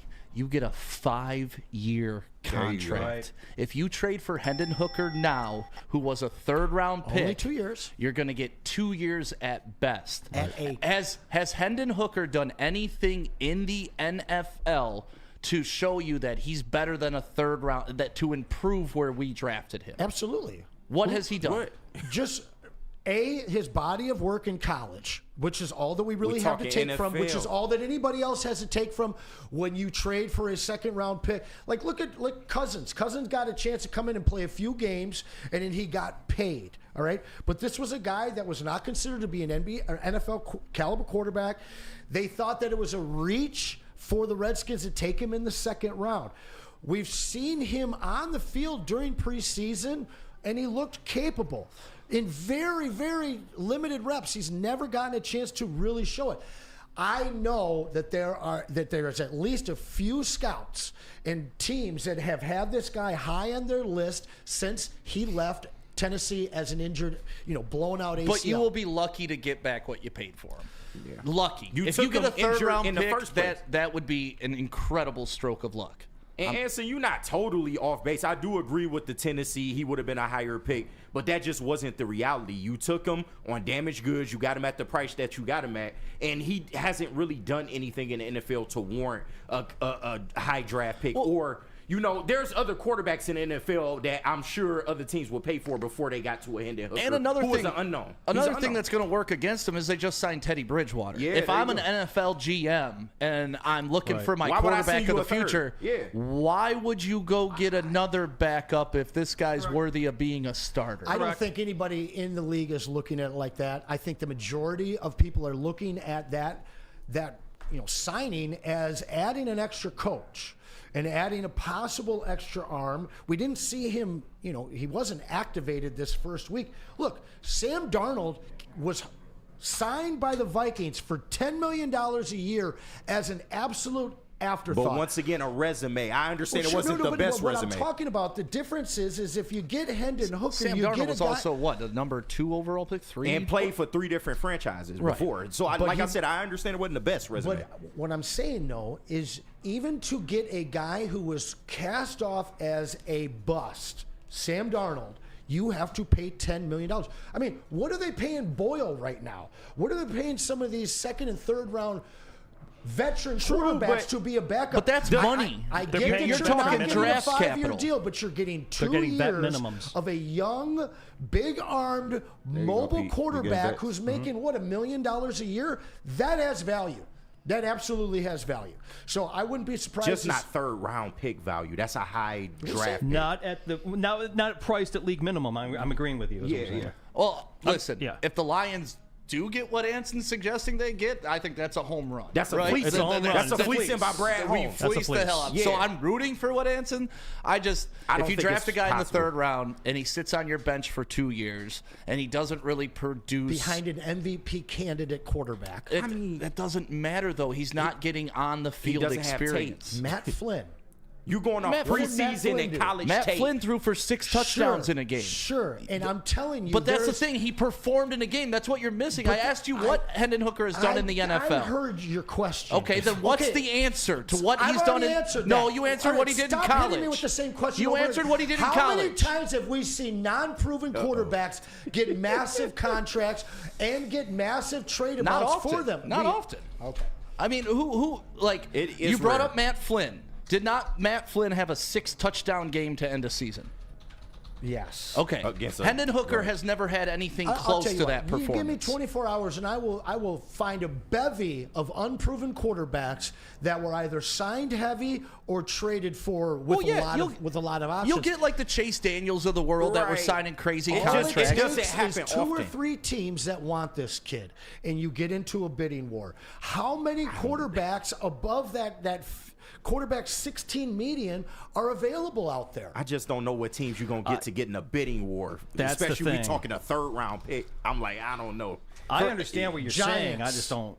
Raiders. I mean, there's a bunch Jets. of If anybody's going to Hendon Jets. Hooker in that capacity, they're doing it as a bridge quarterback. Thank you. He's Yes. not going to be their starter of the future. That's correct. Because you got to remember, Hendon Hooker's not a spring chicken. He's like a year younger than Same Goff. knock you guys had on Bo Nix and why Bo Nix was a waste of a draft pick. Shouldn't When have did been Bo a Nix first-round get pick. drafted? First round, baby. Exactly. Top 15. But you keep comparing Hendon Hooker to people with 1st-round draft capital. Right. And that's your problem. And I get that he was supposed to be that, but it's not the reality. And Might clearly, have gone number 1 overall. and if he's clearly healthy. Sean I get Payton. that, Clearly, but- Sean Payton saw something in Bo Nix as like, this guy can run my offense, and Sean Payton knows how to run a pretty damn good offense. And once but again, but you're first-round comparing healthy apples to quarterback. oranges. Name 2 another years. 3rd-round quarterback who's never played in the NFL that gets traded up in value. 2 years of a minimum rookie deal is not a bridge quarterback. That is an opportunity that some scouting department remembers what he did in Tennessee, gets a small sample size of how he looked in the preseason,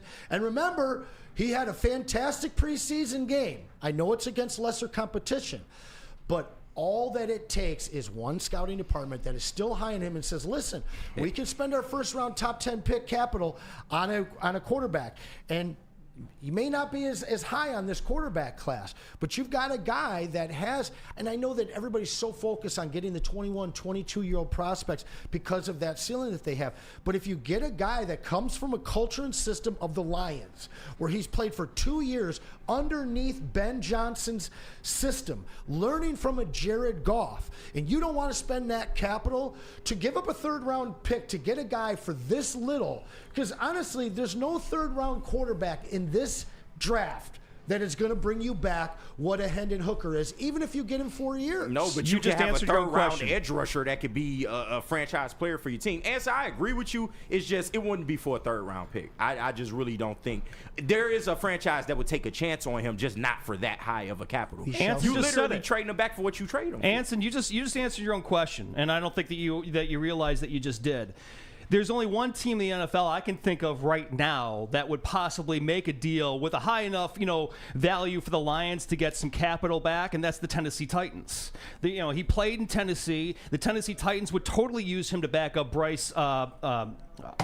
Bryce Young. Levis. Or, you know what I mean? Not Bryce Will Young. Levis. Will Levis. Will Levis, and then Mayo Coffee. yeah, exactly. I'm just saying, it's like he totally would fit in that kind of system, because then he would get the chance that you're talking about to get on the field with a weak starting quarterback. So he would make a perfect Titan. Is my whole point to you, Anson. You just answered your own question. If you want, and then the Titans have value if they want to make a deal with the Lions, where the Lions can get it like a 5th or 6th round pick. That's a high 5th or 6th round pick. Well, think about it this way.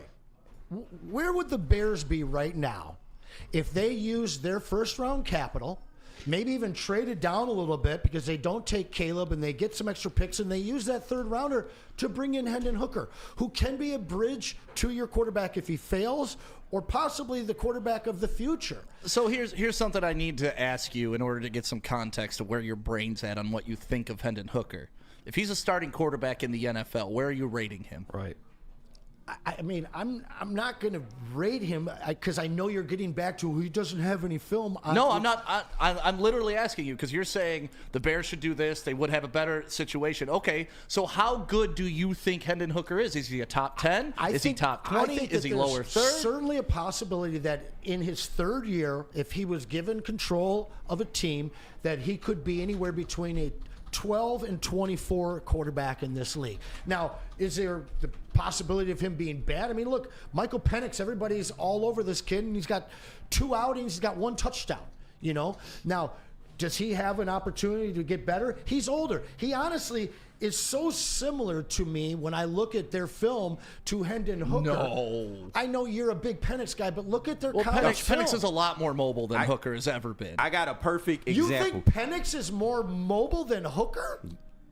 Yeah. Arguable, but I'm glad he brought up the Tennessee Titans because we got a perfect example. Malik Willis. There you go. 3rd round quarterback.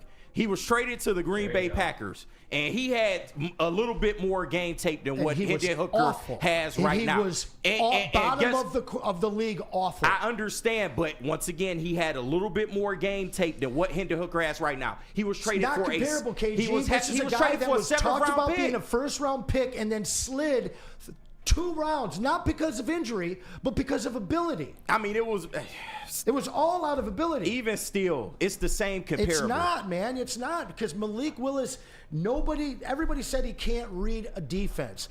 And there was some people that joked, and he shot up the boards, kind of a la Anthony Richardson, but they didn't get taken in the 1st round. He didn't get taken in the 2nd round. But true, but if Hendon Hooker was the prospect you're talking about, we'd be talking about a QB competition with Jared Goff.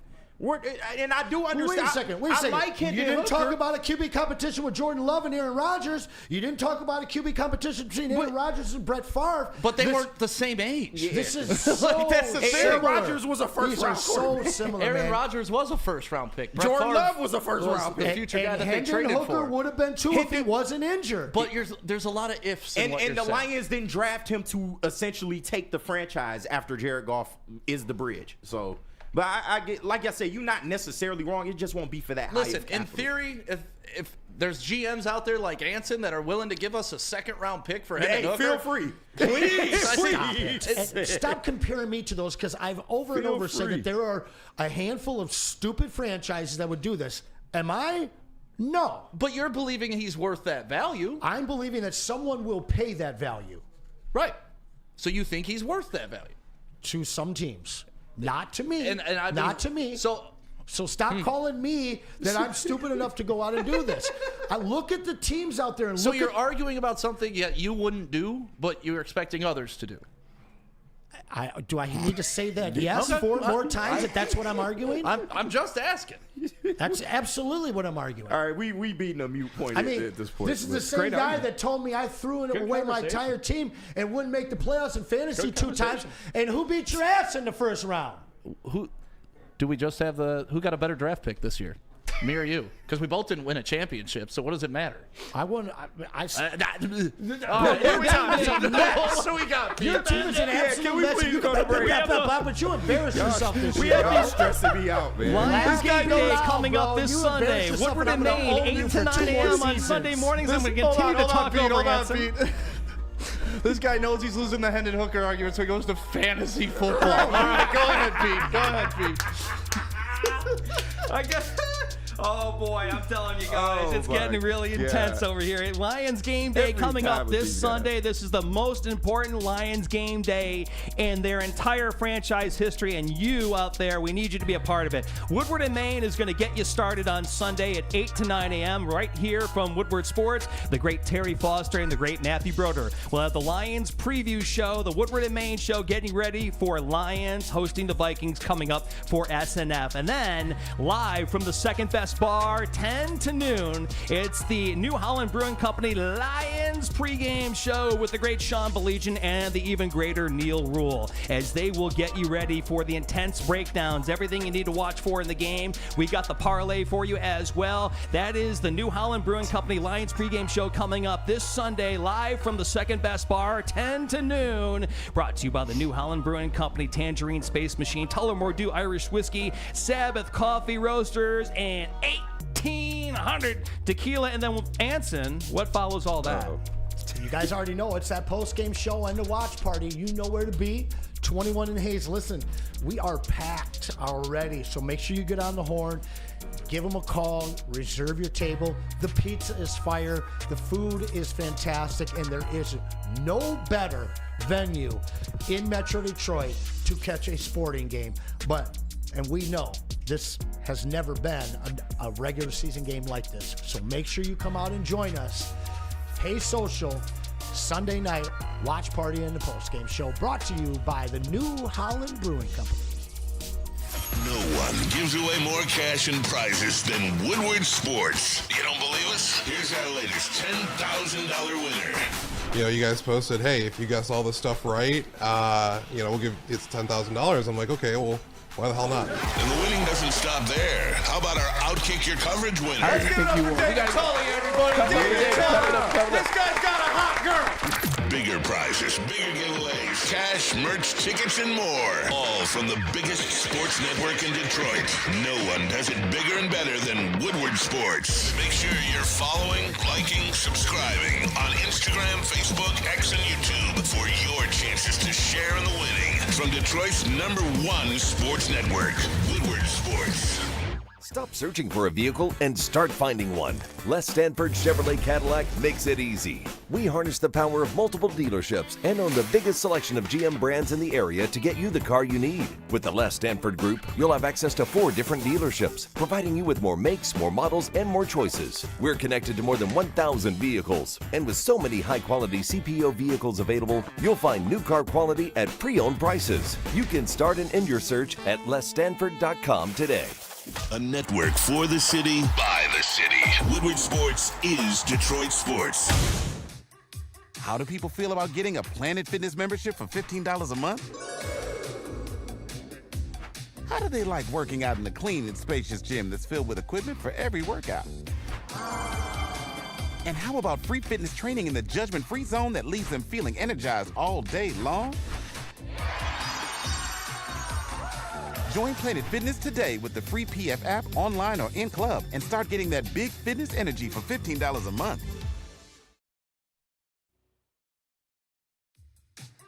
How do people feel? The most talked about Detroit media by other Detroit media, and we love it. It's the Woodward Sports Network.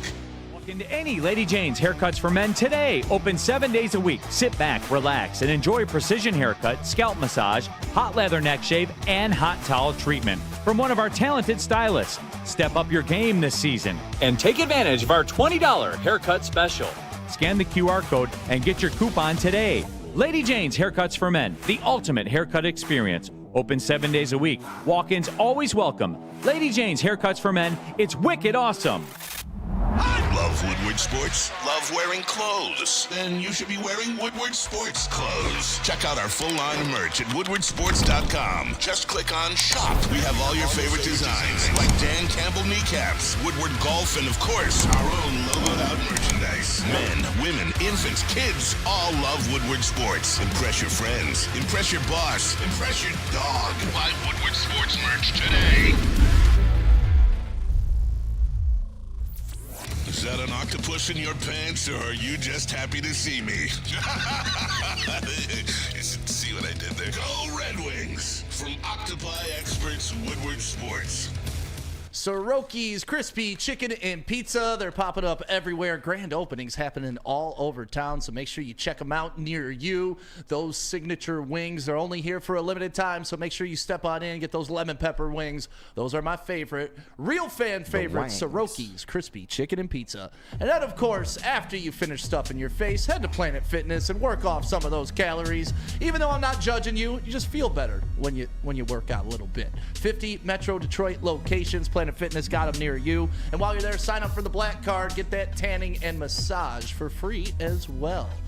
All right, here we go. Welcome back to Ermanni and Edwards with Maz right here on the Woodward Sports Network. It's actually the Stick Anson with Dr. Pierce show right now. Dr. Pierce, brought to you by MRI of Southfield. Thank you for coming in today. Unfortunately, we have a current injury we need to discuss with you. But before we do that, I want to touch on some video that came out, I believe it was the end of last week. Aiden Hutchinson. He's been seen running, Doc. What does this mean? Tell me he's going to be back for the Super Bowl. You know, we've always predicted he's going to beat the 6 months, but I don't know about the 4 months. But, you know, we did try to do this the other day. I mean, I think right now the biggest takeaway that we see him running. We do the water running. So why is that? That's for the buoyancy. It's to take the weight off of him. He's non-weight bearing, so we're progressing. As we lower the water, it's putting more weight on him. Right now, the good and bad is, one, look at his form, right? We talked about we had to retrain. We got to retrain those fast twitch muscles. This is a great way to do it with a lot less pressure on the body, on the fracture itself. But you can see grossly how much atrophy he has in the affected leg. And that's what's really concerning. So for our viewers, when we're looking at that, it's like, wow, that leg is like 20% of what we really want it to be. What's cool with young players is watching that muscle come back, the bulk coming back. As he continues to weight bear, as he continues to work on that, it's overnight. Like I said before, if we look at him and measure, I'm sure they're measuring right now, you know, it's centimeters of difference between one leg and the other, the good leg to the fractured leg. But if we start looking what's going to happen over the next 2 weeks, it's going to be amazing how quickly he recovers with that. How much weight does that take off you running in water, like percentage-wise? So the rule is your belly button's 50%. Your nipple line is about 75. Your neckline is 90%. Okay, so it's pretty much the percentage of the body it's covering. Right. Okay. So if he's 250 pounds, we're taking off that. But it's the pressure. But what the beautiful thing about the water is he's got the treadmill. He's able to work on the mechanics. So you're starting to do muscle memory. You're starting to get the connection between the brain and the leg again. So that's what's so important. We're not just waiting for him to heal and be on a dry land. You know, this is advancements that we've done in the rehabilitation world. And when somebody's at this specific point of their rehabilitation, how much longer after this does it take for them to get fully healthy? You catch my drift. What is it? We're looking at February 9th? February 9th is the date. Mm-hmm. But seriously, about how far along in a natural progression, like just for your average Joe, not for superhuman Aiden Hutchinson. Like if somebody was coming into your office and you're like, all right, we're to the stage where you're running in 50% water. You still got a good amount of time. Not what I want to hear, Doc. But you said the regular Joe. We're talking about Aiden. Okay, so Aiden's getting secret sauce. He's getting a lot of stuff going on to advance that, which he's already ahead of it. I mean, there's no way anybody comes back actively at 6 months. We're pushing it to 4 months with him, right? I mean, if you got a sedentary job, you're a CEO, you know, if you go like one of you guys, you just put, you know, you're here with your leg up. Right. You know, with Hutchinson, he's got to be fully active. He's, you know, we always talked, we used that video, the fast twitch, where you have to have that firing to have that quick takeoff. That's going to be the difference. Can he be up and walking by the time of Super Bowl? Yeah. Can he be a major player getting off the line and getting to the quarterback and putting pressure? That's a whole nother level of recovery. I mean, as far as the great news is that he's there, he's doing it. You see his form is coming back. He's not sloppy with that leg. It's not flopping. He's actually hitting the ground, you know, that heel-toe activity, which is a normal running activity. So he's already there, which is further ahead than anybody would have anticipated. Now, as they'll lower that water, you know, he's going to get more weight bearing, more of a feel. and then it's the recovery after. And I'm rambling right now. No, it's fine because while you're talking, it's leading me into more questions that I want to ask you, which is good. So, okay, let's say all things go well. You get Aiden Hutchinson back for the Super Bowl. What percentage of Aiden Hutchinson do you think you're getting? Our rule is 0 paying 90%. We'll move down to 80% because of a game. Will we move to 60, 70%? No. He's too much at risk at that 60. Okay. He's got to hit an 80%. I feel good. And the other thing is, after he does activities like that, how much swelling happened, how much pain happened, how much residual happened, all that takes effect. So if you're seeing a lot of swelling, or he couldn't walk as well, or aggravated it, you got to dial him back, because Hutchinson, you need to dial back anyhow. Yeah, I'm just like, if I'm the coaching staff and I'm talking to the doctors and they're like, well, you're going to get 75% of Aiden Hutchinson. 75% Aiden Hutchinson is probably better than 100% of a lot of the guys I have playing right now, so I'd still take it. That's where my question was going with that. I'll take 75% Aiden. I think it's going to be Aiden's call. It's one game, too, and then you get the whole offseason. Does that make a difference? Well, yeah, you're getting through one game. I mean, we're bandaging him up. We're duct taping him as much as we can. You have supportive gear around him. He'll be wearing special stuff on that leg, like compression garments, braces, all those kind of things. So it's going to be tough to make it here. He's right on schedule for that. Can he beat the 4 months? He's right there. This guy wants it as much as, we can sit there and talk and belabor all the points, but Hutchinson's the one that wants it more than anybody. Well, and when you say that, wanting it more than anybody, just watching the Aaron Rodgers special on Netflix and watching him go through the Achilles rehab, and how at every single mark he was just light years ahead of basically anybody that they had ever seen there. Now, an Achilles, that's something that we've seen very few people come back at an effective level. He obviously is playing well this year. When I look at Hutchinson, I think that the majority of the fan base worries the same thing for me. If he does come back, we get him at 75 or 80%. Doesn't necessarily have to play a lot of plays, but if he were to re-injure himself, it doesn't seem to me like he's going to break his leg again, but because of the atrophy and the overcompensation with the rest of his body, he does open himself up to injury somewhere else. Is that true? You're talking again one game, right? And we're going to look at his mechanics. And like I said, there's side-to-side stuff. He has to pass certain tests to be allowed to make that decision, right? So it's the power, it's the takeoff, it's the strength, comparing the broken side to the not affected side. So he's got to pass all that to get to that choice that I'm going to play, right? So we're not going to chance it. All those things, if we're at the point, can you do it? Those check marks are already done, right? But is the concern for an injury, if he were to come back, does it exist with the injury that he's coming back from, or do you think that it's somewhere else in the body? Bones don't break again once they're healed, right? I mean, the same spot. He's not fully healed. Okay. 6 months is fully healed, right? It's a softer bone, but it's a good continuous bone. That's what you're looking for. When you talk about the bone strengthens, the bones are very active. We're like I used the analogy before. We're sitting here on our butts right now, but there's activities within the everything that goes on for bone making is it's not static, it's dynamic. Okay, so everything's happening consistently. It's not like, okay, the bone's healed, it's all done. It's continuously healing. Well, there's another guy, superstar in this league. Hate to see it last night with the way he was trending this year. After mismanagement last year, Jaden Ivey was having the best season of his career, really closing games for the Pistons. He broke his fibula last night in the game, and I saw this tweet by Pistons beat writer Keith Langolis. He says, if you have to break a bone, that's the one to break. Heals the easiest than any. Alex Ovechkin broke his November 25th. Ovechkin may or may not be human, but he's back already. His timeline was 4 to 6 weeks at the time. Not all breaks are the same. All in all, good news. Is this good news for the Pistons as far as the break goes? Obviously, losing any player, no. If you're going to break something like, showing the video, looking at it, it was a terrible incident. Again, an unfortunate, why I keep calling the vectors, how you're hitting. yes, if you're going to break something, if you want to pick a bone that's the least important, it's the fibula. Okay. Okay. I don't think it was a compound fracture. Nothing came out of the skin. Hopefully it's a clean break. Ovechkin was a different story. That can be, plated and screwed, and then, the strength comes from the plate and the screw also, along with the bone healing.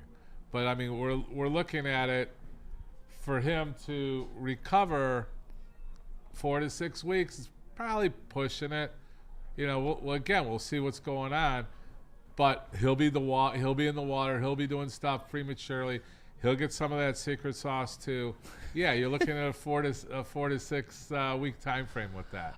Can you elaborate on the secret sauce? Okay. Yeah, okay. Thank you. It's like KFC over here. That's right. Can I get some of the secret sauce? We know a guy. Well, you gotta get to that elite. No. I gotta go break my leg. Yeah, we gotta get a. I gotta be an elite professional and break my leg. It's not just fractures. It's ligaments. It's all parts of you. I say it, and I know everybody's wondering what it's all encompassing. It's having a training staff that's with you 7 days a week, as opposed to a patient of mine gets a therapist for 2 hours a week. It's that mentality too. It's like just showing these guys, this is their business, this is their life. Like I go to work and I'm seeing patients. We all have our different purpose, but a lot of the secret sauce is just the attention that you get at that level. Let alone other things we use. I know there's differences in sports, but what's the difference in recovery for a fibula in football or basketball? Because Jaden Ivey, obviously an above-the-rim player. Does this hurt him down the road in any capacity, or once the bone's healed, we're off and running, doesn't matter, didn't hurt his vertical or anything like that? It shouldn't. Again, I mean, he's one of those young players with a young injury. Again, I use JMO as the perfect example. You don't take it for granted anymore. You work out harder. You take more prevention. You worry about your foot speed. You worry about your first step, your box jumping, all the plyometric stuff. They take that more serious than just their natural talent. So a lot of times a young injury makes their career longer. Okay, well, thank you for the update on Jaden Ivey. Why is Ivey 4 to 6 weeks and Hutchinson like 6 months? What? Because he had a more traumatic event. Okay. I mean, we hope it's 4 to 6 weeks, but the fibula, it takes on less pressure. The tibia takes the other bone, the larger one from your knee down to your ankle, takes on a lot more pressure to things. Well, I appreciate your insight, Doc, because these are a lot of questions that I have, and it's nice to not just hypothesize or go on Google and ask and get 47 answers that I don't know which is real. You can trust Dr. Pierce. You know how I know? Because Darren McCarty trusts Dr. Pierce when he was playing. So if professional athletes like Darren do, I think the guy knows what he's talking about. So yeah, Darren was some of my most challenging patients. Oh, I bet. How often did you have to repair his knuckles from beating the hell out of somebody? That was the least of it. I mean, really? His hand, yeah. He never hurt his hand beating the hell out of somebody? He's sore. He threw it in an ice bath, and he was good 24 hours later. D-Mac, bro. D-Mac's invincible. But, I mean, he ignores a lot. A lot of the players ignore. So you have to make them aware of it. So we look at their mechanics, what they're doing out there. You mean men ignore their health? No, not in this one. Not the young people are very sensitive to their health now. I bet. They're just sensitive to everything. Yeah, that's true. Thank you, Dr. Pierce. He joins Woodward Sports every Tuesday and Thursday. Gives us great insights.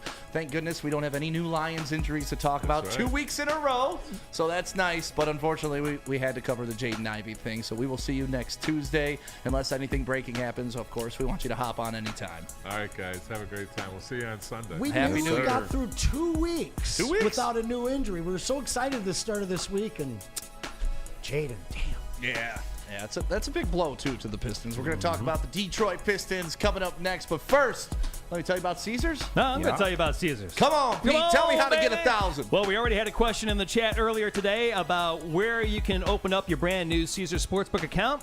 You can scan that QR code above my head, use the code word Woodward1000, deposit at least $20 or more, and make your first bet. Use that QR code to do it. When that first bet happens, hopefully it wins. If it does not win and you lose, you'll get your first bet back as a bonus bet up to $1,000, but only if you scan the QR code above my head and use the code word Woodward1000 when you open up your brand new Caesars Sportsbook account. The playoffs are here. Let's get ready to win some money. No one gives away more cash and prizes than Woodward Sports. You don't believe us? Here's our latest $10,000 winner. you guys posted, hey, if you guess all this stuff right, we'll give it's $10,000. I'm like, okay, well, why the hell not? And the winning doesn't stop there. How about our Outkick Your Coverage winner? I think you won. We got This guy's got a hot girl. Bigger prizes, bigger giveaways, cash, merch, tickets, and more. All from the biggest sports network in Detroit. No one does it bigger and better than Woodward Sports. Make sure you're following, liking, subscribing on Instagram, Facebook, X, and YouTube for your chances to share in the winning. From Detroit's #1 sports network, Woodward Sports. Stop searching for a vehicle and start finding one. Les Stanford Chevrolet Cadillac makes it easy. We harness the power of multiple dealerships and own the biggest selection of GM brands in the area to get you the car you need. With the Les Stanford Group, you'll have access to 4 different dealerships, providing you with more makes, more models, and more choices. We're connected to more than 1,000 vehicles. And with so many high-quality CPO vehicles available, you'll find new car quality at pre-owned prices. You can start and end your search at lesstanford.com today. A network for the city, by the city. Woodward Sports is Detroit sports. Into any Lady Jane's haircuts for men today. Open 7 days a week. Sit back, relax, and enjoy precision haircut, scalp massage, hot leather neck shave, and hot towel treatment from one of our talented stylists. Step up your game this season and take advantage of our $20 haircut special. Scan the QR code and get your coupon today. Lady Jane's Haircuts for Men, the ultimate haircut experience. Open 7 days a week. Walk-ins always welcome. Lady Jane's Haircuts for Men. It's wicked awesome. Love Woodward Sports? Love wearing clothes? Then you should be wearing Woodward Sports clothes. Check out our full line of merch at woodwardsports.com. Just click on shop. We have all your favorite designs, like Dan Campbell kneecaps, Woodward golf, and of course, our own logoed out merchandise. Men, women, infants, kids all love Woodward Sports. Impress your friends. Impress your boss. Impress your dog. Buy Woodward Sports merch today. A ton of fun, a ton of sports, and a ton of man meat. Welcome to the Woodward Heavyweights, live daily 5 to 7 p.m. on Woodward Sports. And listen, y'all, after a long-ass day of working here at Woodward Sports, I like to turn up, man. And I like to turn up with 1800 Tequila. It's the official tequila of Woodward Sports Lions watch parties and the post-game show. Join 1800 Tequila and Woodward Sports every single Lions game this Sunday. We will all be converging on Hayes Social in Shelby Township. And we celebrating beating that Viking ass with nice, smooth 1800 Tequila. Proud sponsor of your and our Detroit Lions. It's 1800 Tequila, the best taste in tequila, and please, y'all, drink responsibly. Welcome back to the Woodward Sports Network. Happy New Year to you, 2025. Ohio State did some work yesterday. Michigan may have created a monster. Screw that. I got a question for that. Listen, if it wasn't Ohio State, I'd still have this take, so I don't want people thinking that this is just me hating Ohio State.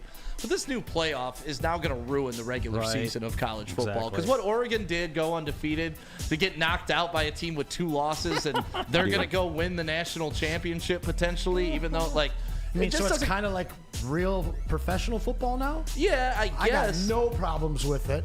But you know what? I don't know. I got a question. 8 seed winning? I got a question. A team that's not? How much of a problem are people like Sam Flannel and the rest of Corn and Blue Nation going to have? What kind of an issue are they going to have with an OSU championship? I don't think they'll have any issue. You don't think that that's going to drive Michigan fan up a wall? Not as much as it drove Ohio State fan up the wall. You know why? Because Michigan beat them this year. And then Michigan could flex on an undefeated national championship. Ohio State had to limp their way in.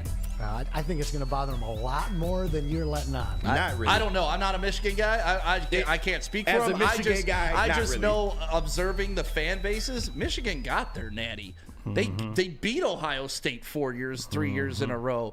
They own Ohio State. Like, it doesn't matter what they go accomplish outside of this. And on top of that, we don't care. Like, if you go to Ohio, you go to a Cavaliers game, they putting the Michigan block M up when people are shooting free throws. Like, we don't care. Like, until the week we play them, we don't care. That's cap.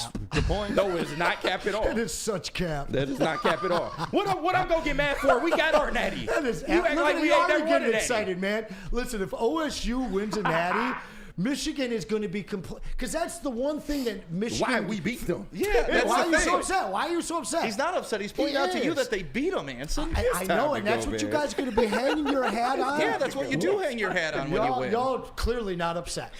You want us to be upset? Yeah. No, you are showing me right now, both of you guys, well, it doesn't matter because we beat them during the regular season. Well, you know what? I mean, if the Chiefs won the Super Bowl last year, but the Lions beat them in the regular season, what does it matter? They're not rivals Nothing. like this, though. Yeah, and did the Lions win the Super Bowl the year before? No, question, did they? Man, it's so convenient for Michigan fans. Answer the question. I'm Did the not Lions answering your question. Exactly. Every time you can't answer a question. Every time you can't I answer. didn't hear your question. I said, did the Lions win a Super Bowl right before Kansas City did? What does that have to do with anything? Because Michigan won a national championship right before OSU did. And they haven't even won yet. I think it's hilarious. You guys are absolutely putting on display the fact that you guys think that winning a regular season game against them negates their national championship. It doesn't negate it. Nobody said that. And if OSU wins this national championship, Michigan fan is going to have a really hard year because now they can't be like, well, you haven't won a national championship in how long? We don't care. Oh, okay. All right. Keep saying it. What happened? Keep saying it. What just happened? I don't know. I don't know. Ryan Ermanni would have had us out of here by now. You guys are sitting here indicting yourselves and how much you actually care. You're not even a Michigan fan. I'm telling you, as a Michigan fan, I could care less. And that's cap. And let's hope that they actually win that damn natty. How about that? They haven't even won yet. That's cap. I mean, I would expect no other answer where you guys say you don't care, but it is so abundantly clear already through Twitter how much Corn and Blue fan cares and how unnerved they are at the idea. I think that you care more about Michigan being upset than anything. Like you want Ohio State to win so Michigan State fans can stand on something. I love Corn and Blue fan crying. I absolutely love and it. Michigan State couldn't do it. And I would love for OSU to win it so that, well, you won it 2 years ago, but we won it this year because Michigan fans can't handle little brother that. energy. What's going on over here? You love to spin it. You love to spin it like that. No, it is though. Like rooting for somebody else to take out your trash. You pretend like you won't be absolutely bothered by OSU winning. I'm not sitting here wishing somebody else could do something I couldn't do. That's what you're doing. Oh, Ohio State, get them so Michigan feels bad. You're right. Why does it? Why are you rooting for another school? I asked you guys, and your response and how excited you got is quite clear that you do care. I just think it's funny that you try to pin us being mad about that. I think it's funny that you're lying through your teeth. I'm not lying. I ain't gonna tell a grown man that he's lying. All right. The same way that you guys question my integrity I do 3 many times thinking that I'd be happy to win a less. championship via cheating. So as much as that was cap, I'm going to tell you all this is cap because you guys are sweating it. No Michigan fan is going to be okay with OSU winning a national championship. You told us, sister. You damn right. You keep throwing names out, but you wouldn't be calling names if you weren't sweating, KG. Ain't nobody calling no names. I'm just saying. I could understand if Michigan was still in the tournament, sweating, being like, "Oh man," but Michigan didn't make the tournament. They had no chance of winning the tournament. Why would they be upset if somebody wins the tournament? Especially if I'm Michigan. Maybe you want them to win to say you beat the national champions. Exactly. You notice, Anson, you come on the show all the time. We as Michigan fans never bring up state or their inadequacies. Never. When is the last time? When is the last time me or Braylon brought up any of Michigan State's inadequacies? Is he serious right now, Pete? Because you've been a witness up here. You've been like Pete Braylon laughing has at you never right now. pointed out how bad Michigan State is. He's laughing at you right now, bro. No, I'm laughing at the whole situation because we got 3 minutes to go on the show, and the show's finally getting started. Right.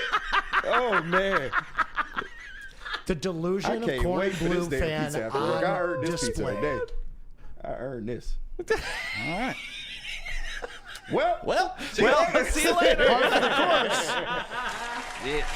Oh my God. I mean, there's some real mental gymnastics going on right now. For no reason, some deep psychology and deep wounds being vented. Freddie Felt, 199. Neil and Anson should go bowling together. Go Blue. Yep. They're right. Why would I go bowling? I just read the chat, bro. I don't know. I just read the chat. I think it's hilarious, and I can't wait for those corn and blue tears all year. I am pulling for OSU to win an Natty. And you don't think that's little brother energy? No, I Okay. All right. It's so funny that you go there, bro. Well, listen, to me, from an outsider, which I am, it's odd that a team from Michigan is rooting for someone that they claim is part of their rivalry too. What did Michigan do when can't we even made let me finish. No, because what did but Michigan I'm fan do when we went to the playoffs? I'm gonna mute the mics in about What happened 2 when we minutes. went to the playoffs? Michigan fan did the same thing, man. Absolutely the same thing. You guys got shut out. And we didn't get shut out the next year when we played Alabama. It is one and the same. And whoever's winning thinks they can call the other one little brother, big brother. But the fact is, on display, your all emotions right now, you guys clearly care. And you're not even a Michigan fan. I'm not. But that's why it's so weird to me that you're like so embedded with Ohio State now to finish the job that State couldn't do. You know what? I'm embedded because you guys denied the fact that you guys would be bothered and that the rest of the fan base would be bothered by an OSU win. Anson, you gotta get off Twitter, bro. And for you to sit there and say that Michigan fan would not be absolutely bothered by it, I'm sure there's some that will be bothered. It's a majority, bro. It's an absolute majority. Freddie felt Marsha. Okay. I don't know. Just watch Twitter if they win, bro. You'll see. If you're thinking Twitter represents the entirety of the world, Twitter is its own entity. The hate we get on Twitter. My original question: what will Flannel Sam do if OSU wins a national championship? How will he feel? He's not going to do anything. He's going to do nothing. Here's the deal. He'll bang his head on Here's the the back. deal. Here's the deal. If you are gauging any fandom by what Flannel Sam will do, then Flannel Sam slammed his head on this desk supporting Caleb Williams.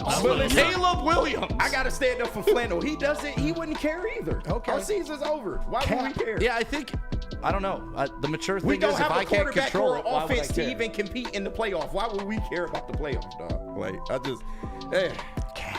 Look at Kenny's just done. I'm exhausted, man. Anson's going to come in here in a Buckeye outfit tomorrow. Totally. He's got to. You see why this is the longest 2 hours of the day? You better wear some scarlet and gray. Ermanni and Edwards will not be back tomorrow. 2 hours of the day. Anson will be here to discuss more of his hate for Michigan. And, we'll talk some Lions. The Death Star, the Empire. Understanding of Michigan. The when you Empire. understand somebody that much, you can puke in your mouth and not support them at all, ever. Okay. It's a terrible program, top to bottom. All right, now my 170 baby waiting on me. years of Come on now. oppression in the state and the Midwest. Wonderful. Repeat. Come on, I got my baby waiting on me. Come on now. You got to go, KG? All right. Well, enjoy your national title that you won this year. Yeah, I will. Enjoy beating Alabama twice in the same year. I will. Thank you. Yeah. And enjoy your absolute despisal of Ohio State. I'm going to enjoy Bryce Underwood next year, too. So. You should. Yeah. Bryce Underwood's That's all very I care talented about is the new All right, we're out of here. Have a great day. Heavyweights up next. Not sure what those guys have planned, Something heavy. but it'll be fun. It'll be entertaining. Enjoy the heavyweights. Talk to you later. See ya.